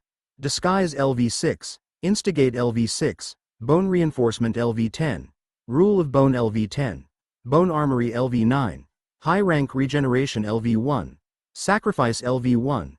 Emergency Evasion LV6. Intermediate Horn Gigantification LV3.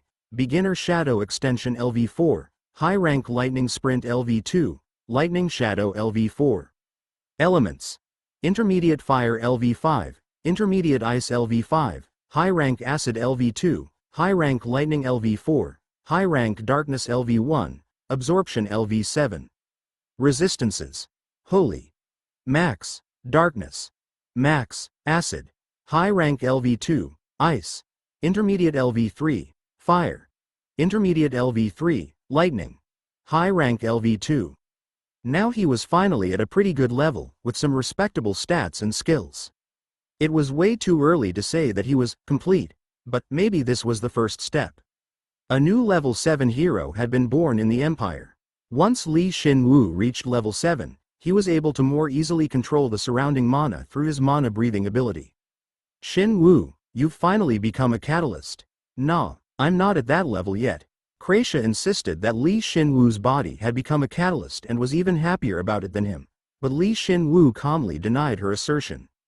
Of course, his level up had drastically increased his control over mana, and he was somewhat able to draw and use the ambient mana around him. But after testing it out a few times, he realized that he wasn't able to replicate Kracia's catalyst magic yet. But you'll get there eventually. Let's study together. Nah, I'm not the studying type. I'll try to figure it out in the field. TCH, Kracia's eyes became really sullen. She was so mature when they had first met, yet she seemed to act younger and younger as time went on. Was that just his misunderstanding? It was probably proof that she was opening up to him, but it honestly made him feel a bit uncomfortable. Well, we'll be going now. See you later. I'll make sure to give you updates. I'm counting on you. Shin Woo touched Huggin's eye for the last time, but he received a message that his bone reinforcement skill wasn't at a high enough level yet to absorb it. He'd checked when he first stole the artifact and carried it out of the facility, but despite his level, as well as bone reinforcement's level increasing, it was still beyond his reach. Is it a higher rank than the Bone Gate? Your compatibility must not be great. If there comes a day that you can absorb this, then I'll leave it with you until that day comes. Okay. Finally, Shin Woo gave Kracia a soft embrace and left the base with Jin. Rem came along with them, of course. Shin Woo, you haven't equipped your gear. Ah, that's right. I'd forgotten that my gear was unsummoned as my body changed from the level up. In the process of leveling up, his gear was released. Right now, Shin Woo's face had returned to that of a skeleton, but it was much whiter than when he had been a level 6, and even looked a bit transparent. It was proof that he was becoming more like mana. He would elicit a response like, he's strong, from anyone now, as he looked like such a powerful skeleton. Shin Woo was fine traveling like this, but Jin urged him to wear his gear, so he summoned and equipped it. It seemed like his equipment had improved as well, perhaps because Bone Armory had gone up to level 9. You don't need to go to the shop this time? I'd like to sell my wine, but that wasn't all. He didn't know this was how it would turn out, but because he killed tens of thousands of monsters, and level 7 elites as well, he'd amassed a fortune of 100 million perium. He wanted to chat with Plane and go shopping, but God told me something before I left her garden last time. That I should try saving my secret shop permits. Ah, I think she told me that too. So how many do you have? Jin did his job as a hero, same as Shin Woo, but because all of his permits were passed on to him, Shin Woo currently possessed 18 permits. It wasn't exactly unexpected, but it was still a ridiculous amount. But Shin Woo, you can share the effects of the permits with people in a contract with you. If that's the case, then if all the other heroes were to form their own partnerships, then wouldn't they be able to amass permits really quickly? It seems like it's not that easy to form a contract as we did. Yeah, I suppose so. He hadn't really known before, but Shin Woo was able to form contracts because of his darkness mana. Moreover, if the two parties don't trust each other completely, then it'll be difficult to form a contract between them. Even Prince, who likes Lloyd so much, hadn't gone beyond just friendship, so it was understandable. Now that I think about it, I wonder if Prince leveled up. You're about to go into the chatting channel again, aren't you? I'd also like to see how everyone is doing. Plus, I want to make sure that Prince didn't say some weird stuff about me. Oh, and I'm counting on you to take us to our destination. You asshole. Shin Woo had reached level 7, but Jin was still level 6. Thus, rather than rushing into the level 4 danger zones, they decided to clear the level 3 danger zones that they hadn't gone to yet. And if it were at all possible, untrodden land that hadn't been found by the heroes yet. His main priority was to avoid Ethan Cruz at all cost. I know now, Ethan Cruz is level 8. He hadn't been entirely sure when he had watched him from afar, but he'd figured it out after meeting with the level 8 Archmage. He could sense something in common amongst the Archmage, Orama Steelworker, and Ethan Cruz. Their domination over magic. When I leveled up, I just barely learned how to subjugate the ambient mana around me, but those guys are doing it passively. Shin Woo recalled Ethan's black aura and shook. Level ups raised the level of one's existence, and thus, one could more naturally control mana. Everyone had this in common, regardless of what their karma was. I still have a long way to go. I have to work even harder. Shin Woo not only understood this but also possessed the power to dominate mana as a level 7. If a level 8 were to hear about this, then they would pass out while screaming, but unfortunately, only Shin Woo was unaware of what exactly he had achieved. Although he possessed the ability to dominate mana like Ethan Cruz and had figured out that Ethan was level 8, he gave himself a rough assessment, which was so like Shin Woo. But why is he killing other heroes if he's level 8? Damn it, he should just go straight to the capital. They had a level 8 hero on their side, so why did they have to be wary of him? That fact pissed him off, and he entered the chatting channel. However, Mr. Shin Woo has entered. Jin. Oh, you're here. Mr. Shin Woo, I have a lot of questions for you. A lot. Yasunori Akira. I heard. Shin Woo. Lloyd HK. How did you already? Mentes Oren. It's all luck. Luck I say. Celine Viesa. Senior. You're so cool. Ethan Cruz. Ooh, I was waiting for you. Our super rookie, Shin Woo. The moment he entered the chatting channel, he was bombarded by voice messages, which completely rid him of any list of Tados, Ethan Cruz, or the issue with the Archmage. Lloyd HK. We all heard. You temporarily teamed up with Prince. Plus, Shin Woo realized at that moment, Prince had told them everything in such a short period of time. Of course, she had promised not to tell anyone about his abilities, but there was no provision stating that she couldn't say anything about his level. Damn it, Jin. I heard that Krasia is really beautiful and her chest is really big. Why didn't you tell me that you made a new friend? No, wait. Where are you right now? Are you with her right now? No matter how he thought about it, he had no choice but to think of her as a necrophiliac, as she continuously bombarded him with questions. Yasunori Akira. Level 7. You're really level 7? I thought that you would level up quickly, but it's quite surprising. Lloyd HK. To think you're level 7. Even I just got there. There's no way Prince is lying, but you're really. Aryan Ruparte. How exactly did you? Even then, you were a lower level than me. There were some who were shocked by his level and didn't know how to respond as well. Mentes Oren. Did you receive a growth acceleration skill from God? I heard that there was a hero like that before, but I didn't think that you'd have one too. I'm happy, and I'm truly thankful, Junior. Celine Viesa. You're so cool, Senior. I heard that you killed an elite monster that was a higher level than you. She said it seemed like you were used to it. You really are cool. I really look up to you. They didn't even think to ask about how he had reached level 7, and there were some who were just happy about his level up. Ethan Cruz. You really surprised me. My heart's pounding. Haha, you're a really cool Junior. Ethan was like a venomous snake that was licking its lips, at least, that's what Shin Woo felt. Shin Woo sighed and spoke. He had to somehow smooth out this situation. Shin Woo. A lot happened in a short period of time, so.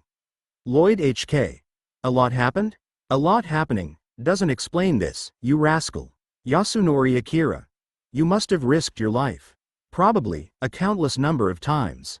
I thought you were a calm and cautious guy, but you're actually more reckless than anyone. But you won and survived, so I can't really criticize you. Aryan Ruparte. I'd like to ask you something.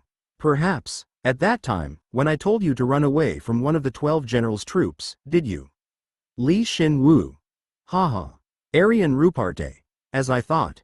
I feel embarrassed that I assumed you were at my level. Could you please forgive me? Shin Woo replied as humbly as he could to move on, but it was impossible. Everyone thought Shin Woo was a monster who went around risking his life. What was most infuriating was that there was nothing wrong with what they were saying. This is why he had tried hiding his level. No, there was no way he would have been able to hide his level forever, so he knew that he would have to reveal it someday. Because his disguise skill had leveled up a fair bit, he thought it'd be okay to tell them, but someone else revealing his level was different from he himself doing it. Shin Woo. I was just really lucky. As you said, Senior Yasunori, I risked my life several times. Senior Prince also helped quite a bit as well. Prince Altania. HMPH, of course I did. There's no way you could have done it without me. She chose to shamelessly appear at that moment. Shin Woo promised that he'd spank her later when they met again. Shin Woo. Senior, were you able to get to level 7? Prince Altania. Of course I did. Who do you think I am? From now on, call me Archmage Prince.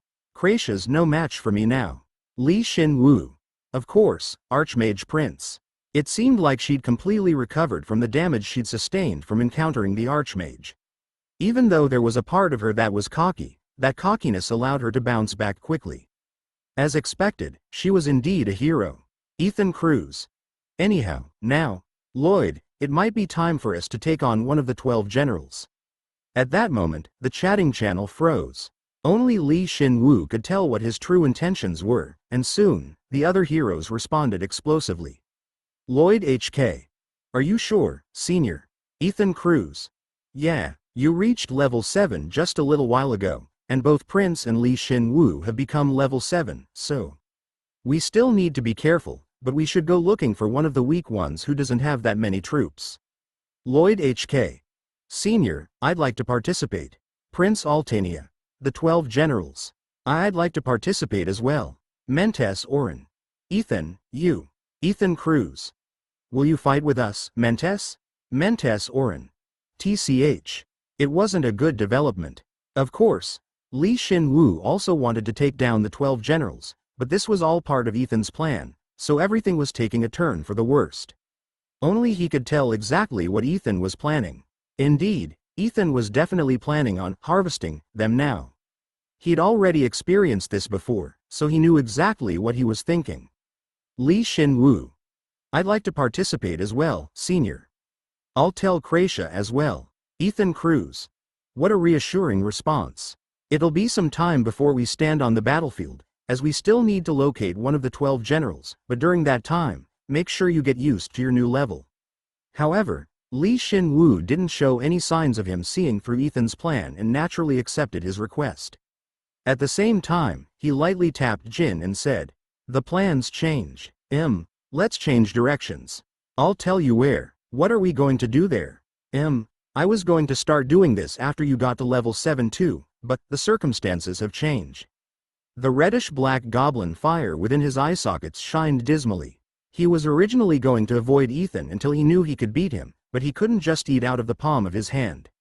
Therefore, he had no choice but to take him on. If I want to beat a hero hunter, then I need to take down some heroes too. Shin Woo said and marked several dots on Jin's minimap. There they would find undead heroes that weren't under Ethan Cruz's command. Shin Woo couldn't put it off any longer. He would now begin God's quest in earnest.